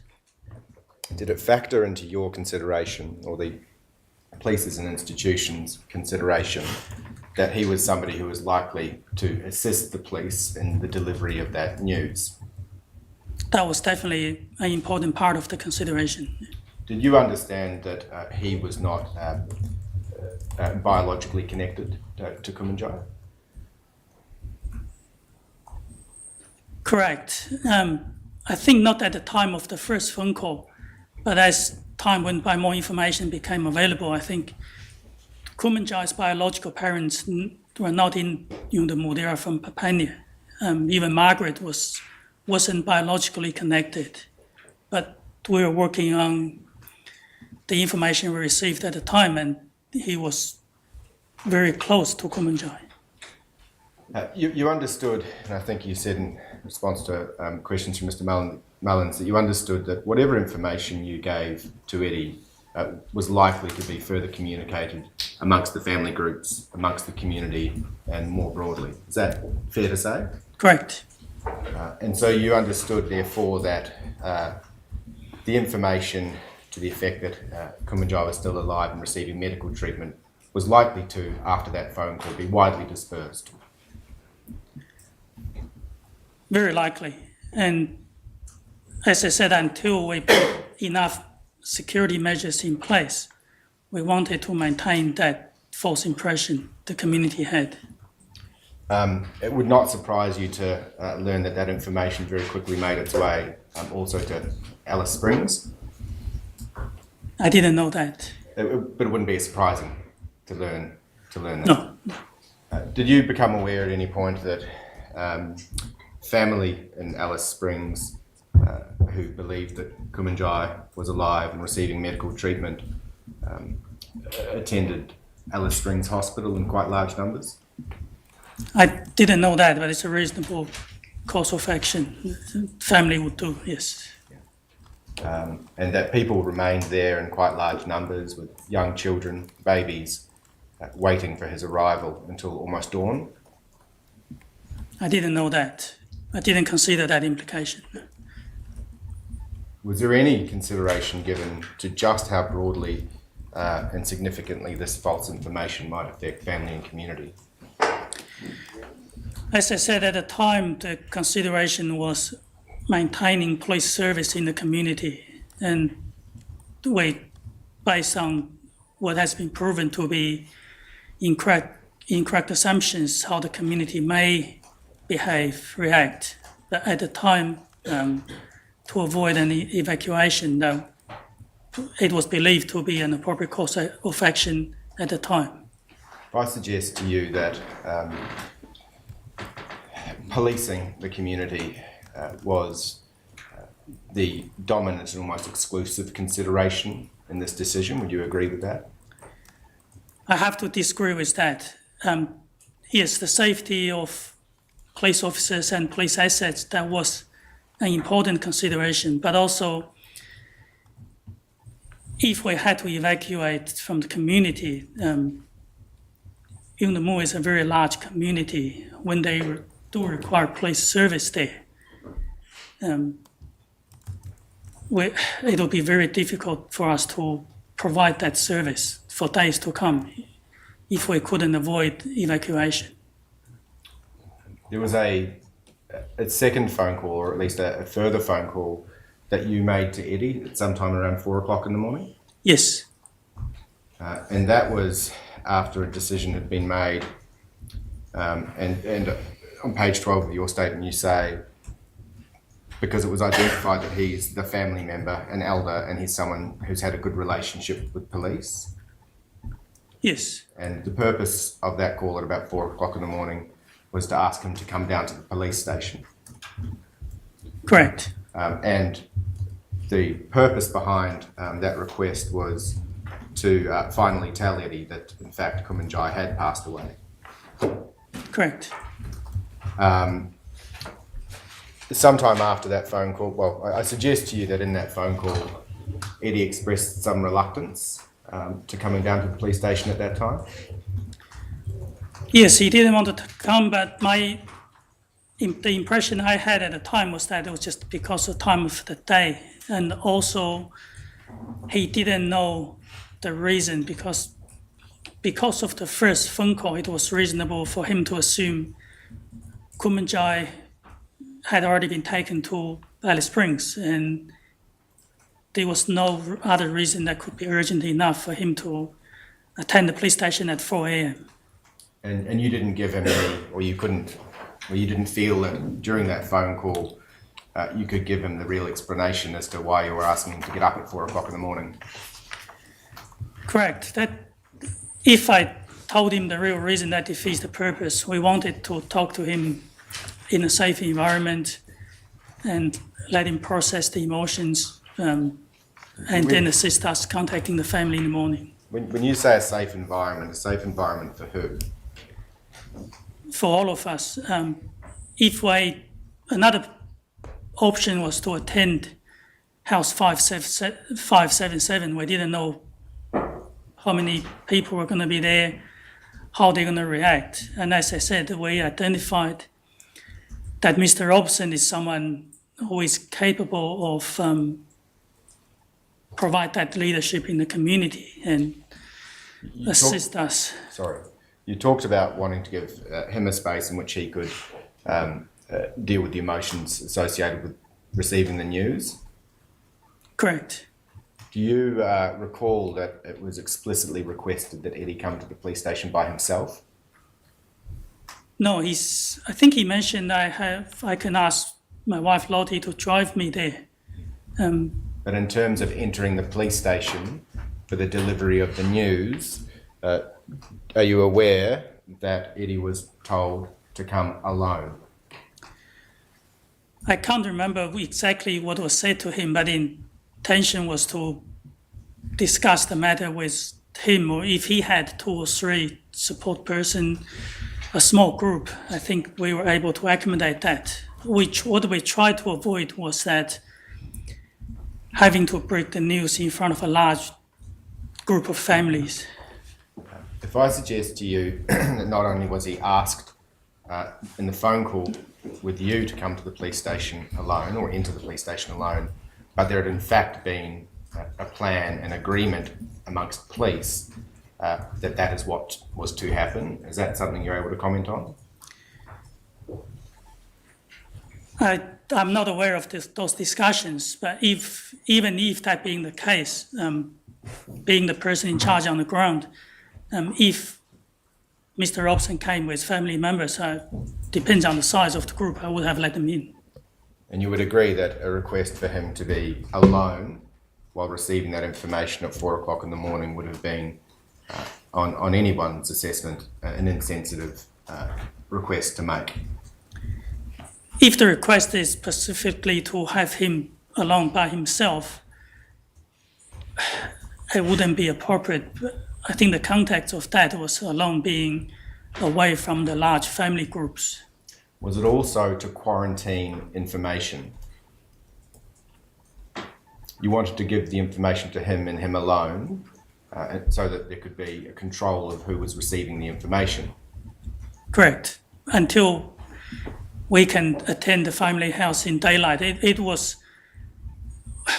we were trying to balance the need to deliver that message in a respectful way, being us doing that in person, standing in front of the family members, but also in a controlled environment to the best we can.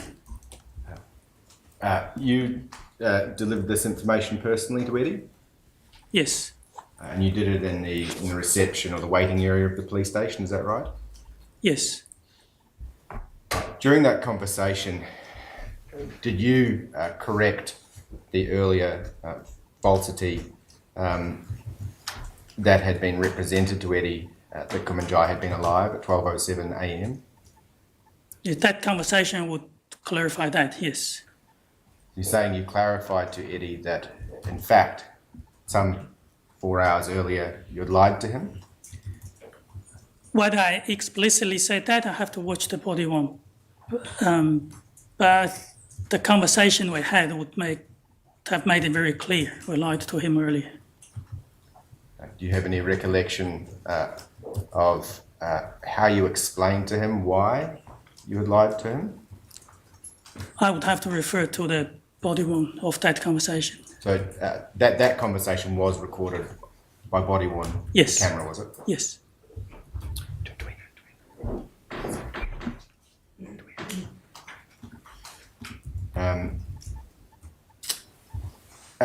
Now, after that news had been delivered, Eddie was asked to identify the body, is that correct? Yes. And what consideration, if any, had been given to whether or not Eddie was, in a cultural sense, the appropriate person to be doing that? It wasn't a request, it was an invitation for him to, if he wanted, he could spend some time with Kumanjayi Walker. Was it not the final stage in the forensic process before the body could leave the community?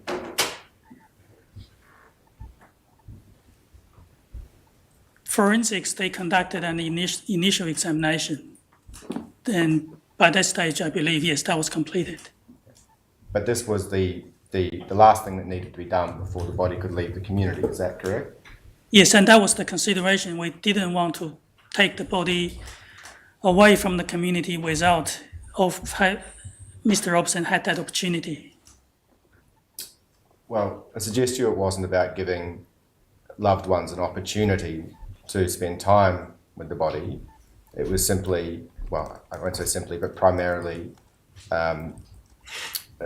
so that police could move to the next stage of dealing with the body. I disagree with that. Obviously, transporting the body to Alice Springs, that was a priority, but notifying Mr. Robson was, at that time, wasn't the sole purpose. If giving family time with the body before it left the community was a significant consideration, why were no other family members contacted for that purpose? The 4:30 contact with Mr. Robson was to arrange for the 6 o'clock notification that we formally notify the family. I'm sorry, I don't understand. But acting on the advice from Mr. Robson, I can't remember the exact words he said, but the advice was the body need to go before daylight. That's what Eddie said once he found out the body was there. Correct. Yeah. And I suggest to you that what Eddie was expressing to you is that if the family found out that it had been misrepresented to them and the community, that the body had in fact left the community for medical treatment, there would be a lot of anger. Yes, that was a reasonable conclusion. That's the impression I received from him. So after Eddie had been woken up at 4 a.m, delivered this news about the passing of Kumanjayi, been told that he had been lied to, been asked to identify the body in a way without regard to culture. He was asked by police also to attend his home, the Robertson home, to assist in the delivery of the news to that family group. Yes, that's the assistance from him that we discussed, and he agreed to assist us in that way. But he wasn't obliged to do that. No, he was prevailed upon. We discussed that, and I think initially there was some reluctance, correct, but it was a difficult situation in the interest of the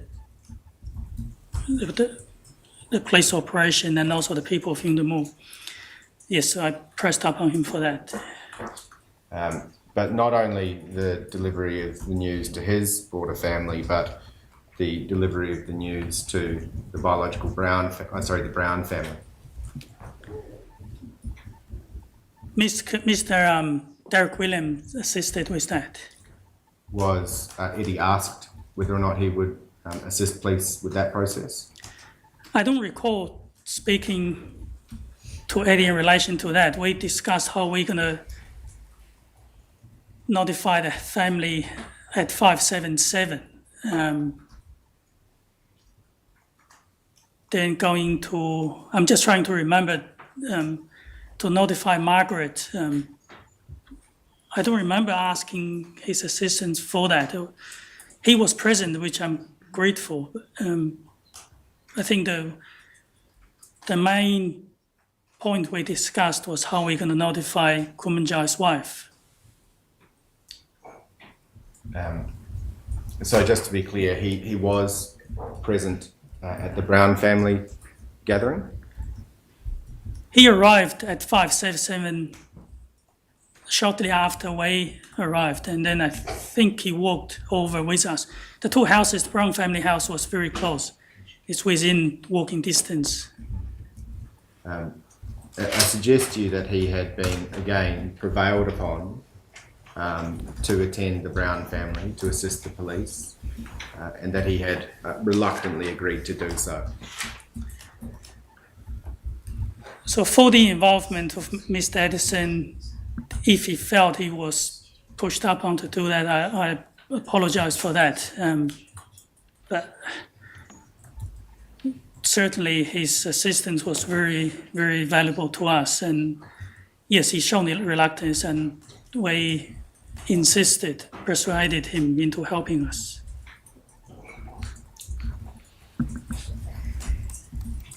Did you think that this was perhaps an inappropriate use of a grieving family member to prevail upon him to assist the police in this way? If Mr.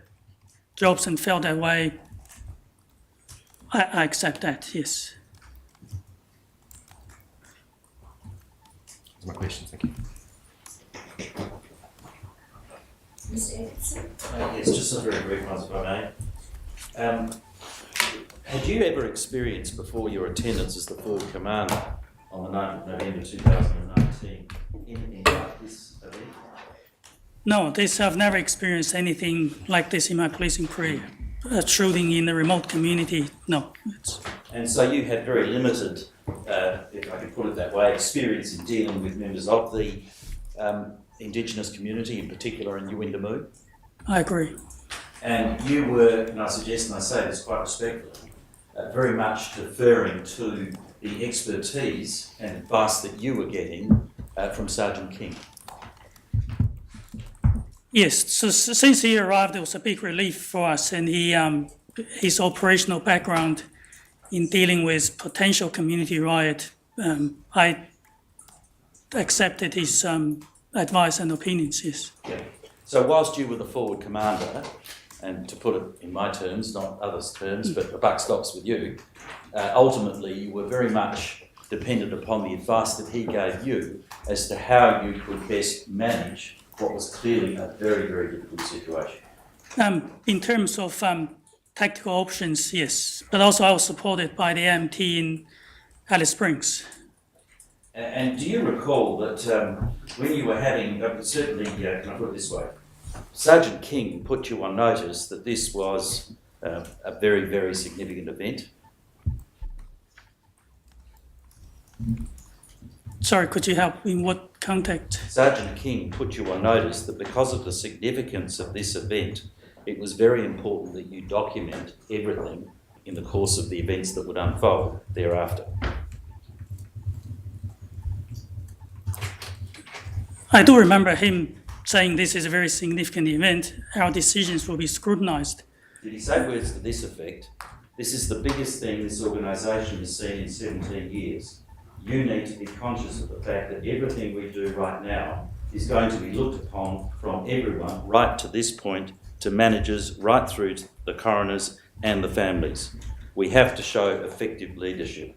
We have to show effective control. Did he say words to that effect to you? I don't remember the particular words he just said, but it was of everyone's understanding. All right.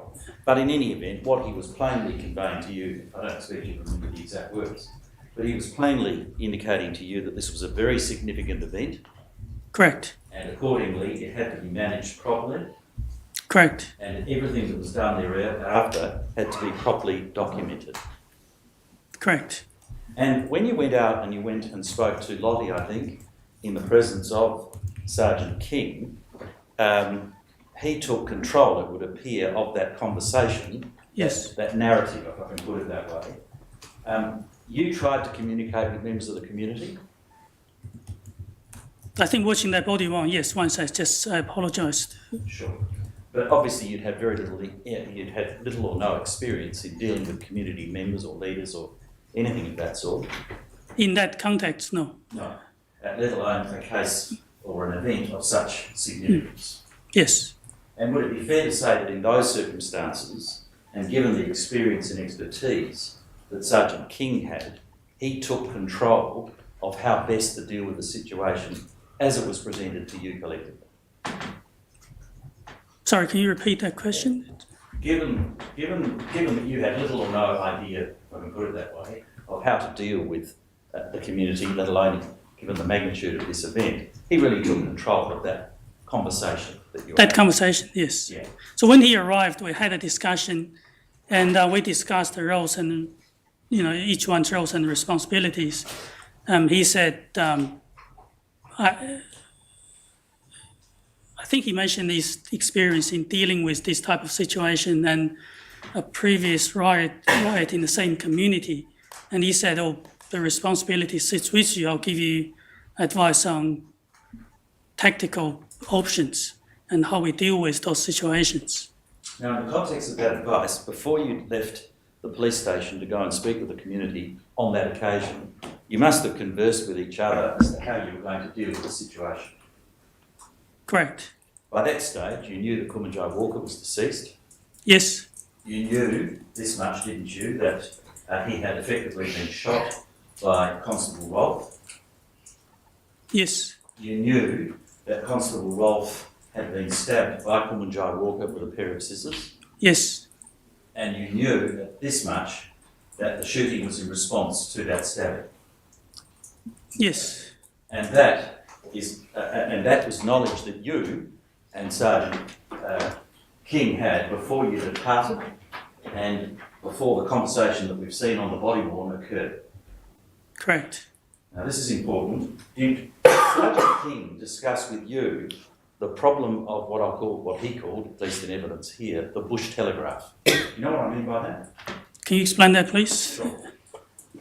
Did you have a conversation before you left the Windamoo police station, before we have this communication, which is on body-worn video, about the problem of Chinese whispers? Now, I use that as an alternative to the bush telegraph, and I say that respectfully. I mean, people talking and basically one person, the narrative basically being created.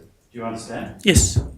And did you have that as something along those lines? You know, it's important that we make sure that they understand that this is a serious matter, but it's not just as simple as a shooting. It has to be put in context. I don't remember having those conversations. You didn't have any conversation about how you were going to tell the community what, if anything, had happened? No, that's what I said earlier. The planning was pretty much focused on who should we be speaking to, which house to go to, and the security arrangement. The next thing I want to turn to is, briefly is the topic of racist comments that you've observed from time to time. As I understand the evidence that you've just given, you said that you yourself have never been exposed to racial comments or taunts by fellow members of police and the like. Yes. But you have observed and been present for what you call very low level racist comments or inappropriate remarks. Correct. And you said that you have been present when that has occurred in a day-to-day sense and also in the context of disciplinary proceedings. Correct. All right, I want to deal with the day-to-day observations. You mentioned, I think, and I think when you were asked about an example of one of those inappropriate comments, you mentioned something along the lines of blackfellas. Yes. Is that what you mean, or is that just the descriptor of the type of comments that have been made in your presence? It's a representation of some derogatory terms used. And that's what I took it to be. When you say representation, you mean that they're not the words that were used? Definitely those words, I've heard them before, Yeah. but also there are other words, Can you derogatory. give us some examples of other words that you've heard? I can't think on top of my mind now. It's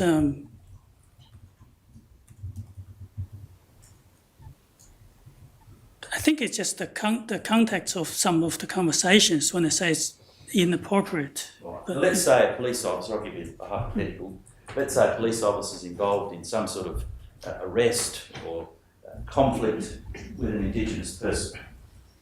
Can you think of any occasion when police officers in your presence have used inappropriate language referable to the person apprehended? Very rarely those comments were made in front of the person, the public we were dealing with. When I say privately? yes, when I say inappropriate, it's in workplace, Right. in the police station master room. So in the workplace master room, when that sort of private inappropriate sentiment was made by a police officer, have you intervened personally? Yes, In what way? cut it out. Cut it Hey, out. don't say that. Right. It's- And have they taken that on board? yes, Now, you seem to be able to say where it occurred in a muster room. You say it happened at the police station, not directly to the individual, but in what I'll call a private setting. that's just my observation. I mean, of course, there are times, many times, comments were made in front of the public, and usually there will be a complaint against police. Or in my professional standard command day-to-day job, I see a lot of, not a lot, I'll but come to the professional standards issue separately for a minute, but what I'm asking you about at the moment are these inappropriate comments, are they racially inappropriate? it's difficult to draw a connection, a certain connection. But in the overall context, it's racially inappropriate. They're descriptions of a person, an offender, which should not be used. Yes, Right, and that's happened in your presence. You've told us, for example, in the muster room, correct. and you've told Donald to cut it out when that's happened. Yes, And that's happened, that's what you've described as very low level inappropriate conduct. yes. Right. Now let's go to the more, what do you, sorry, I'm not from the territory, the disciplinary proceedings. Yes, the PC, what's it called? Professional Standards Command, thank you. The Professional Standards Command deal with complaints, Yes, disciplinary proceedings involving officers if allegations are made against them, yes, if that officers are investigated for one reason or another. correct. In your position, how long have you been in that position? Nearly 2 years. Nearly 2 years. So since the events of November 2019. Yes, And over those 2 years, have you had to deal with disciplinary matters that relate specifically to the use of racially disparaging remarks, things of that nature? I will have to review the records, but yes, they will be. I can't say with confidence how many, the extent of it, but yes, those kind of behaviour, they are not aligned with our code of conduct. Right. And can you give us examples? I don't expect you to remember every single one, but can you give us some examples?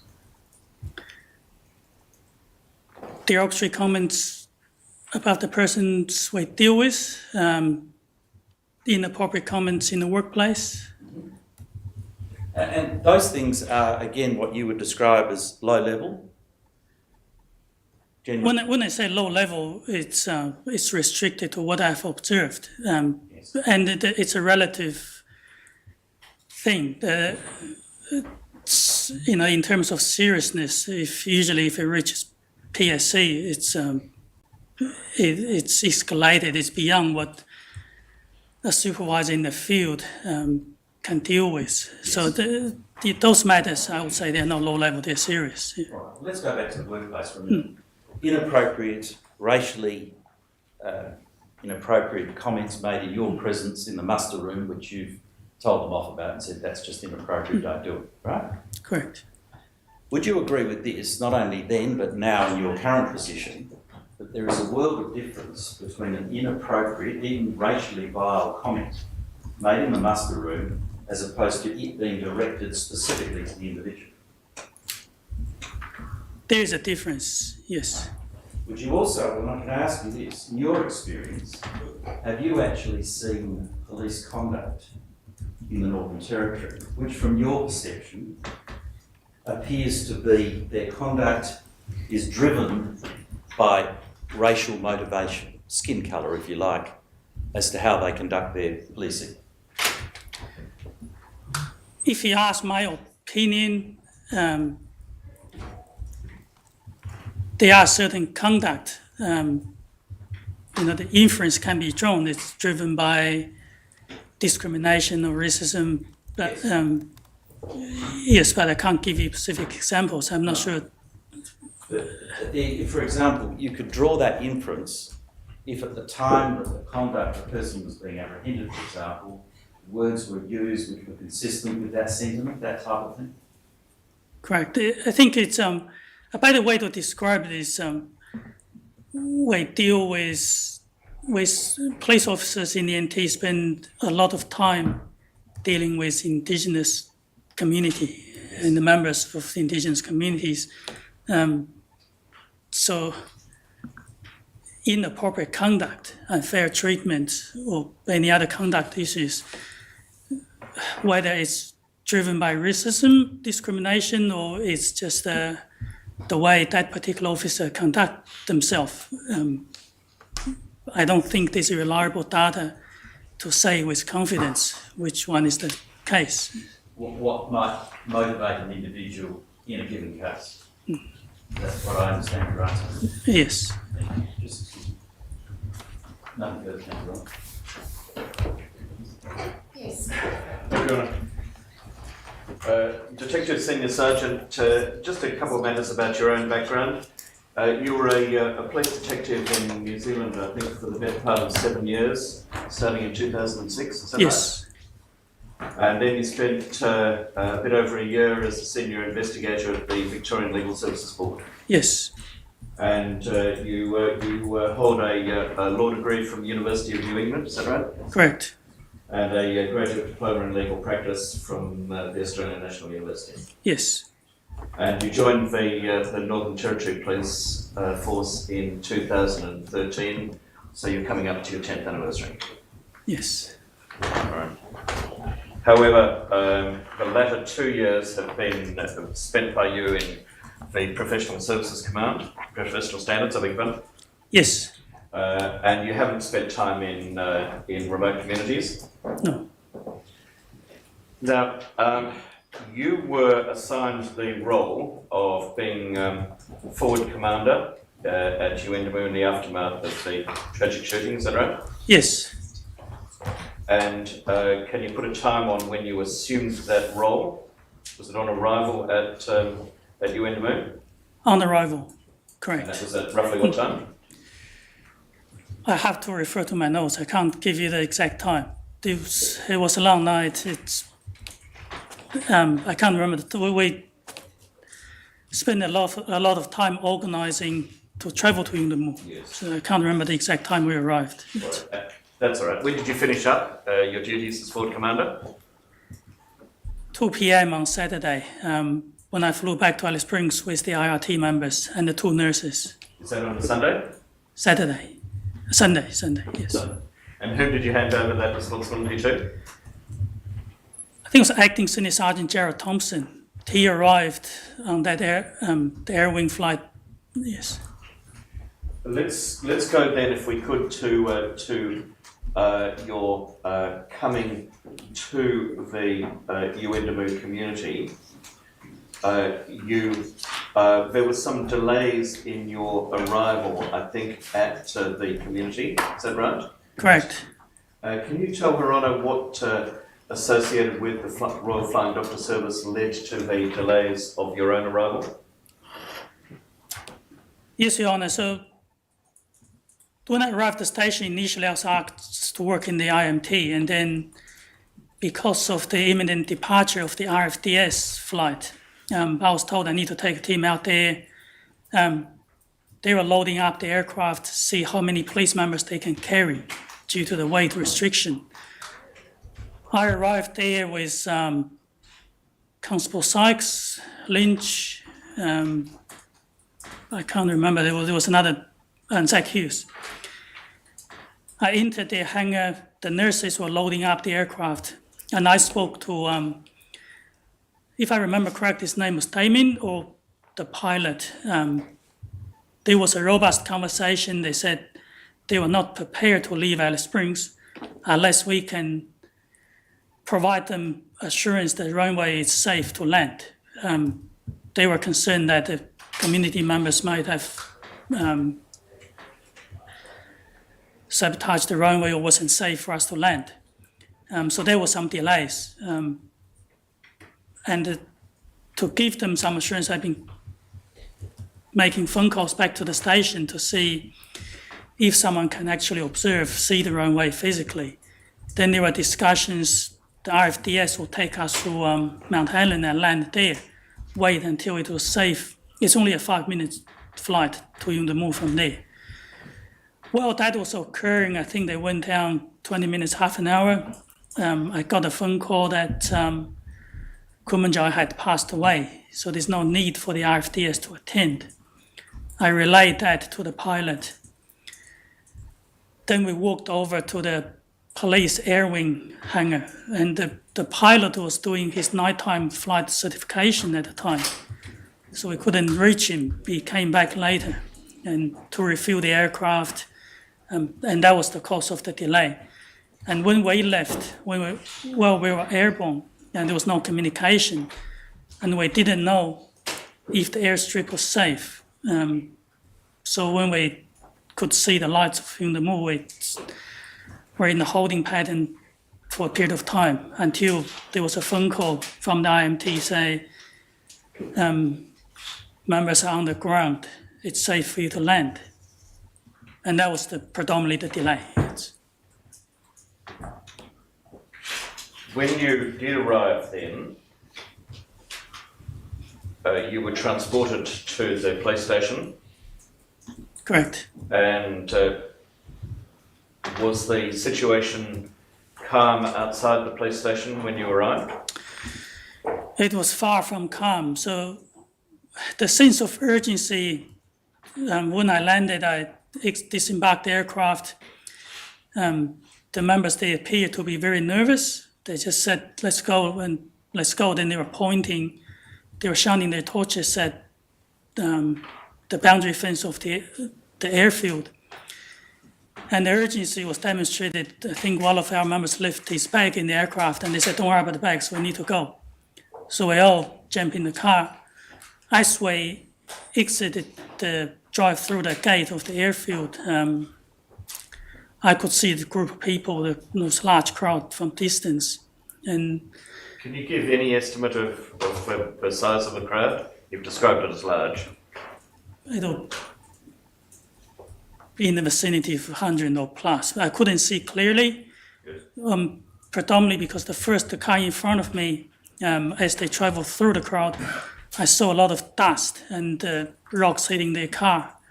And from there, actually, I used the first aid bag to block my head just in case a rock come through. And then I keep my head down. Constable Sykes said he got hit by a rock in the arm.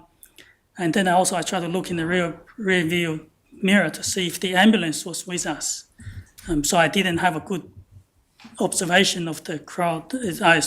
From distance, it was large, but I can't say with confidence the exact number. And were there members of the community along the road on the way back to the police station? Yes, so we got to the station.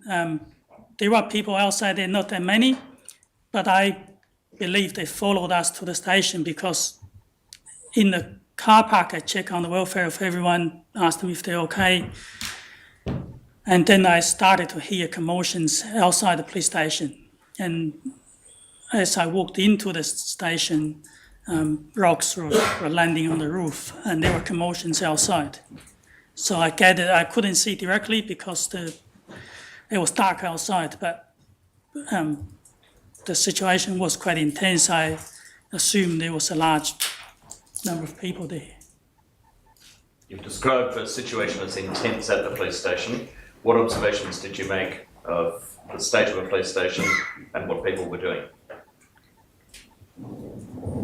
Inside the police station, when I first walked into there was a sense that I think evacuation was a possibility and people were talking about evacuation. And that was evidenced by there were firearms and ammunition on the desk. And I asked them, what's this for? And they said, we're leaving. In case we have to leave at short notice, here it is. And then the intensity of rock throwing onto the roof increased and the people yelling outside. So at that time, there's no way for me to tell whether there were more community members coming or, the situation was stabilizing. I just couldn't assess that. And we discussed about evacuation as to there was a back gate who had the keys.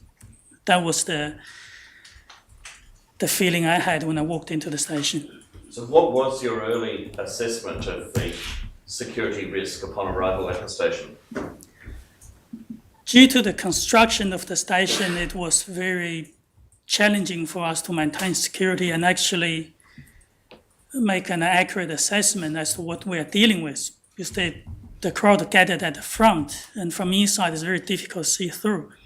There were large glass doors and windows. People could see us. And from the rear car park of the station, there's very limited visibility to the road. It's due to high fence and gates and all that. So did you take control and issue orders as to what should be done while you stayed at the station? Yes, and that's the first briefing. It was very quick. I allocated people tasks. They need to use whatever they can find to block the windows, to tape it up. And another group... Why was that necessary, sir? So that people outside couldn't see our activities inside. Why was that important? We're worried about people may break into the station. It was very easy if they could see. And also, I need to task people to go to secure the crime scene, the vehicles. That means there wouldn't be many people actually left in the office. And if people saw that, naturally they may think that it's an opportunity. If someone wanted to retaliate with less police officers in the station, the risk is higher for us. Now, you did conduct a number of briefings over the course of the period from about midnight onwards, did you not? The first briefing was conducted within 10 minutes after I arrived. That was before midnight. Now, did you give any instructions to the members who were present, who had been involved in the incident in the community, not to talk to one another? Yes. Could you tell Her Honour about those instructions that you gave? Sure. Each one of them, please. So the first instruction was at the briefing. It was an instruction, but also... Was this the first briefing that you've just described? Yes, as soon as we arrived. Thank you. I think most of the members are inside the station, but from my recollection, Constable Donaldson and Kirstenfeld, they were still at the back, the rear car park, making sure no one jumped the fence, tried to enter the police station. And it was in the context that I said, I thanked everyone for what they have done, for maintaining the security of the station, for being there. And I said, I understood they had just gone through a traumatic event. However, I couldn't afford to stand any of them down. I still need them to give me their 100%. And in that regard, I said, I ask you, even you're working together with each other, do not discuss about the circumstances of the shooting. So that's the first. Why did you give that instruction? So they don't contaminate each other's memory, that when they are interviewed, they will have that will be the first time they can retell their experience. And you were about to say that you had other briefings or other discussions with them? Yes, so the second one was a more thorough briefing as to how we're going to attend the airport and pick up TRG members. I may or may not have discussed about not to discuss the shooting incident with each other. I can't say with confidence. The third one was about half an hour after TRG arrived. Sergeant King conducted a briefing, directing people, basically discussing the security arrangement, directing people to get fire extinguishers and discussing possible scenarios. If it's a fire, what we do? If it's a riot, what we do? And then we put people into groups, stood them down, especially the IRT members and the people attached to Yundamu police station. I allocated, there was a block of units, what we call the VOQs, the visiting officers' quarter. Yes. I allocated those units to the members. A number of officers had to share those units. And some of the IRT members, they were allocated the same unit. I didn't want to break them up into other teams because if I had to call out anyone for any emergency, people came with me from Alice Springs would be the first port of call because they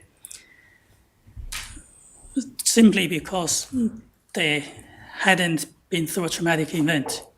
And I try not to disturb the IRT members. And as I walk into each unit, I said, do not discuss this until you are interviewed or until you speak to the detectives. And did the detectives commence to speak to people somewhere around 3 o'clock in the morning? Yes, after they arrived, I told them which units IRT members are at. I believe, yes, they started to speak to them. Now, were members who came from Alice Springs allocated long arms to carry with them to the community? Yes, before we left the station, if I remember it right, Constable Sykes and Lynch, I said to the group, find some long arms or patrol rifles, whatever you can find. And I remember they came out with 2 firearms, the M4s. Why did you tell them to take those or obtain those? It was, we were going into the unknowns, and we had to be prepared for the worst situation. And the long arms, they are part of our tactical options, and logically, we need to have all the options available to us going into those volatile, unknown situations. So do you know, Senior Sergeant, how many long arms were taken by Alice Spring members to you anyway? 2 or 3. Now, was it your intention that when discharging the duties assigned to them, police officers carry those long arms in the community, from your point of view? In that situation, yes, When they arrived? when they arrived. What about when they were given other responsibilities in the course of the Sunday? Did you want them to be carrying those in the community? I didn't discuss that with them simply because I didn't turn my mind to it. Right. Now, at the time that you arrived in Yuendamu, did you know anything about the Coniston massacre? At that time, I didn't know. So did you know anything about any particular sensibilities and sensitivities about the carrying of long arms in this community? No. Do you know about the Coniston massacre now? Yes. After the commencement of this inquest, yes. Have you been informed too that when 3 members guarded the crime scene, they did carry long arms? Yes, I've learned that during the inquest. Did you give them orders to do so? No, and I also didn't give them orders not to carry it. In the circumstances where you were the senior sergeant, the person of highest rank in the police station, do you now regret that they did carry those long arms in the community? From what I've heard in this inquest, yes. Was there a need for them to be carrying and holding those long arms to guard the crime scene? Absolutely not. And what do you say now to members of the community about that having happened? I apologize for the upset, and of course, it's I simply didn't consider that, and when assigning officers to guard the crime scene, it may well be the case there's just those members who are the ones assigned the rifles, but yes, on reflection, I should have made an ongoing risk assessment, and by then, the risk didn't justify the presence of long arms. Thank you. Well, the members of the community will have heard what you said, Senior Sergeant. I'd like to pass now to the other sensitive matter about which you've been asked questions, namely the provision of information about the passing of Kumanjayi to his family members. All right? Yes. Now, a decision was made, for the reasons that you've explained to Her Honour, not to provide that information until after the TRG arrived. Is that right? Until after TRG has arrived, and also we have implemented measures in place to deal with different scenarios. And did that arise from the risks that you perceived from the time that you arrived in Yuendamu, that the provision of that information could prompt an adverse response from members of the community? Yes. You've told Her Honour that a decision was made not to provide information to members of the community apart from Mr. Robertson until about 6 o'clock in the morning. Is that right? Correct. That meant that quite a number of hours had passed from the time that the TRG arrived, security measures were put in place, until the provision of that information. Correct. What was the thinking about delaying provision of that information until 6 o'clock? The main considerations were that the first one, TRG TRG arrived at 1:30. We were not in a position to do anything until at least 2:30. Yes. By then, notifying family of the passing of Kumanjayi is not something we take lightly. We would like to do that in person in a respectful way. Before 6 o'clock, that defeats the purpose. Waking family up, telling them that Kumanjayi had passed in those hours is unreasonable. And another consideration was, again, the security. It was dark, members were fatigued, and leaving the station to attend House 577 in those hours, it increased the risk. Yourself and Sergeant King and Sergeant Frost, however, did leave the police station a little while before 6 o'clock to go to House 577, is that right? Correct. So we waited for a little while. Mr. Robson initially agreed to come and see us, then take us there. Yes. He didn't attend, so around 6 a.m. we thought that's the time we told Mr. Robson we would go to the house. Had he already told the family, we don't want to be late, so we left the house, left the station around that time. Now, there's been a suggestion, and the evidence, it's a matter for Your Honour, but seems a little unclear, but there's a suggestion about whether there was a person in the vicinity of House 577 when the 3 police members were there to speak to family members who was in possession of a machine gun. Do you know anything about that?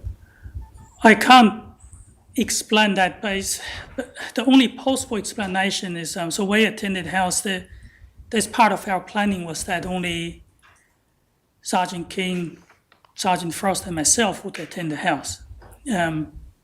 And there was a TRG vehicle containing TRG members were told to park 150 meters away and do not approach us unless it's necessary. I can't remember. I think those members might have been carrying long arms, and the accepted police practice is if it's your firearm, you secure it. I don't think it could be general duty members came with me from Alice Springs, but leaving firearms in the vehicle is not acceptable usually. So if for any reason they exited the vehicle, they might have had it and created that impression that it was a person there with a long arm purposely. But no, that I can't. Other than that, I can't provide any explanations. Except in absolutely extraordinary circumstances, when delivering information that a loved one had passed away as a result of shots discharged by police officers, it would be problematic for a police officer to be in the vicinity of such delivery of news in possession of a long arm or a machine gun. Absolutely, I agree, yes. Did you have any intention or knowledge that that was taking place? No. And do you still have any knowledge that there was any person outside a police vehicle 100 or 150 metres away with such a weapon? No. And the TRG members were told to stay inside the vehicle, but we were there for a period of time. I can't say none of them actually left the vehicle to stretch their legs, but that's the only possibility I can think of. Thank you. Now, I'm asking you this last set of questions in your role as the most senior officer at that time at UNW. You attended there with Sergeant King and Sergeant Frost, and the 3 of you spoke with members of Kumanjayi's family, is that right? Yes. Now, do you recall that the first name of Kumanjayi was utilised by Sergeant King and that the wrong name was used? That was an embarrassment, yes. And do you also know that a first name was used when the right thing to do would have been to refer to him as Kumanjayi, given that he had passed? Yes. Do you understand that that would have been distressing, offensive, and perceived as insensitive by members of his family group. Absolutely. On behalf of Northern Territory Police, do you have anything to say to the family members about that? I apologise for the offence caused. Sincerely, there are a number of oversights and failings on my part, and I accept those. Thank you, sir. Just 5 minutes, I think. Sure. Just very briefly, I think you've given evidence that you were very appreciative of the guidance and advice that you received from Meacham King. Is that right? Yes. And that was because he was a very senior police officer, is that right? Yes. He held a very senior position within the TRG. Yes. And you knew of the TRG, I take it? Yes. Everyone in the Northern Territory Police Force knows that they are a highly skilled and specialist unit. Correct. And respect them. Yes. And it sounded like you also said, sorry, I'll withdraw that. He had decades of experience in responding to incidents similar to these. Would you agree? I assume in Yundamu was the first time I met Sergeant King, and I was very impressed with his capability and his knowledge. He shared his experience of the previous riot in the community, and to me that's very valuable because he had first-hand experience to deal with these sort of things in the context of that particular community. So it was the combination of his seniority, experience as a tactical officer, but also experience with Yuendamu in similar circumstances. Correct. Okay.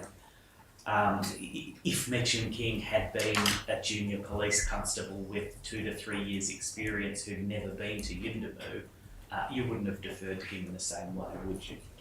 No, he was the tactical commander from TRG. And that role usually requires a lot of experience and knowledge in that regard. Thank you. I just want to ask you some questions about the use of inappropriate language within the Northern Territory Police Force and the PSC.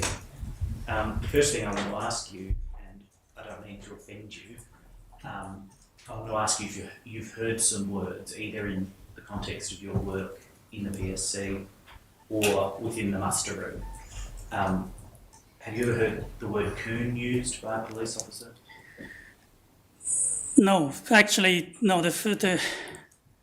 Because of my role at PSC, I've seen some of the messages, and that's the first time I've seen that's being expressed between two police officers. I see. And is that the same answer with the other text messages that you've seen? Yes, I've never seen I'm confident to say those language, if expressions, if they were overt, people would have addressed them straight away. Okay. So when you were talking about low-level, inappropriate language, you weren't talking about that kind of language? Certainly not. Okay.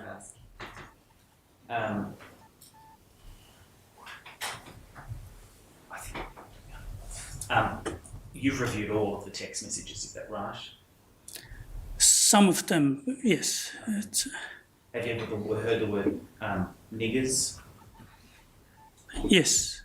used by a police officer? It is a derogatory term, but more often police officers call each other that. But not in the public.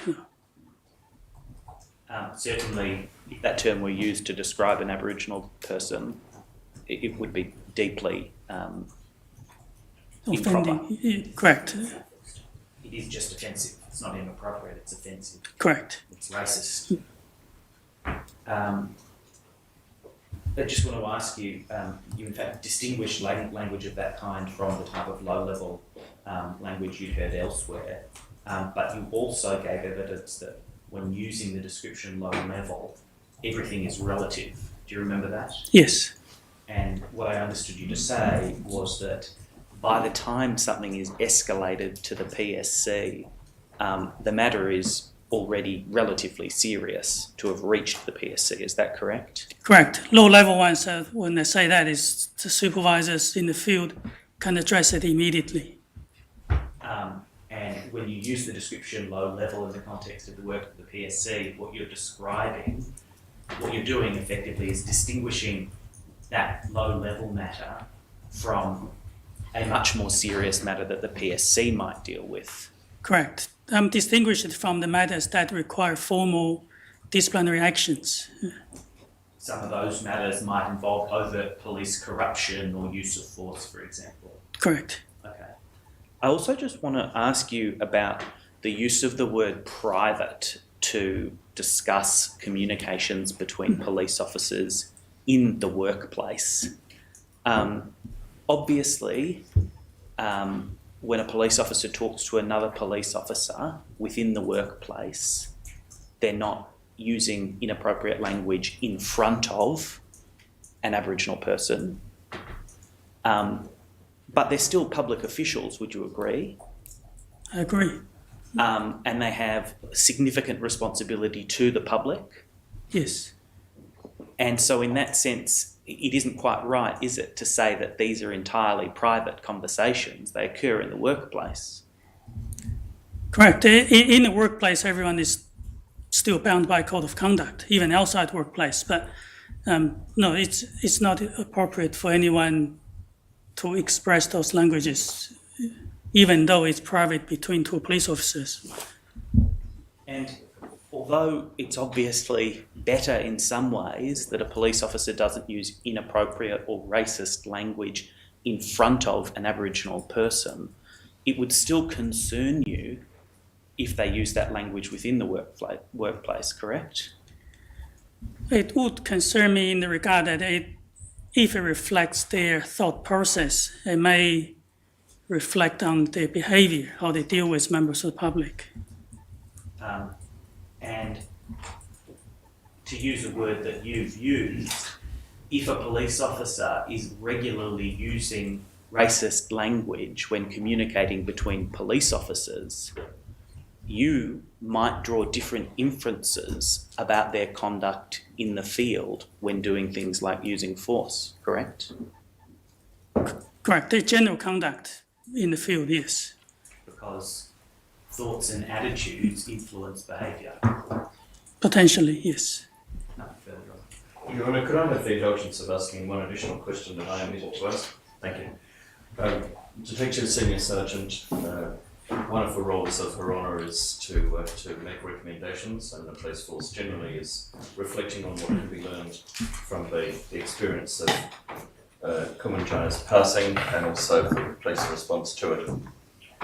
You were assigned as a Detective Senior Sergeant as Forward Commander in very difficult circumstances to take control of the town and to look after the welfare of everyone concerned. Yes? Yes. However, like probably most Detective Senior Sergeants, you had limited experience.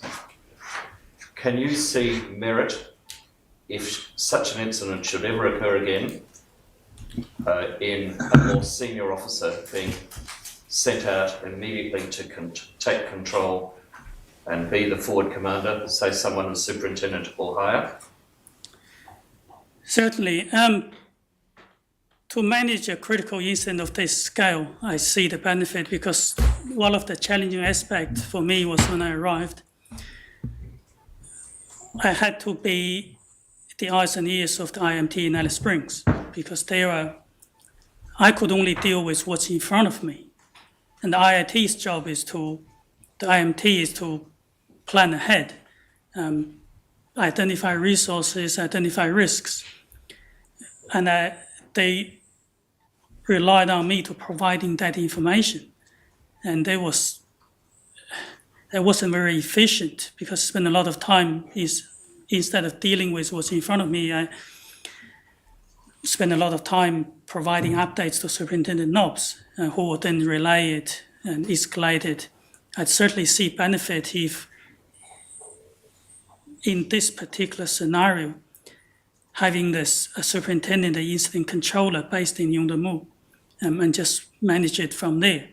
But I say that with qualification that when we are on the way there, it's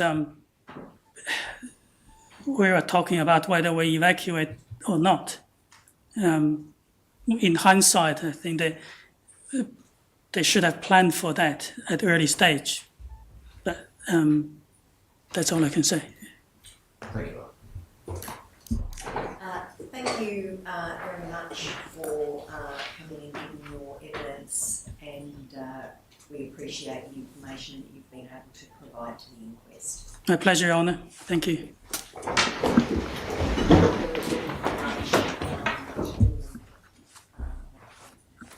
Till 1:30. All stand, the Coronial Court has temporarily adjourned.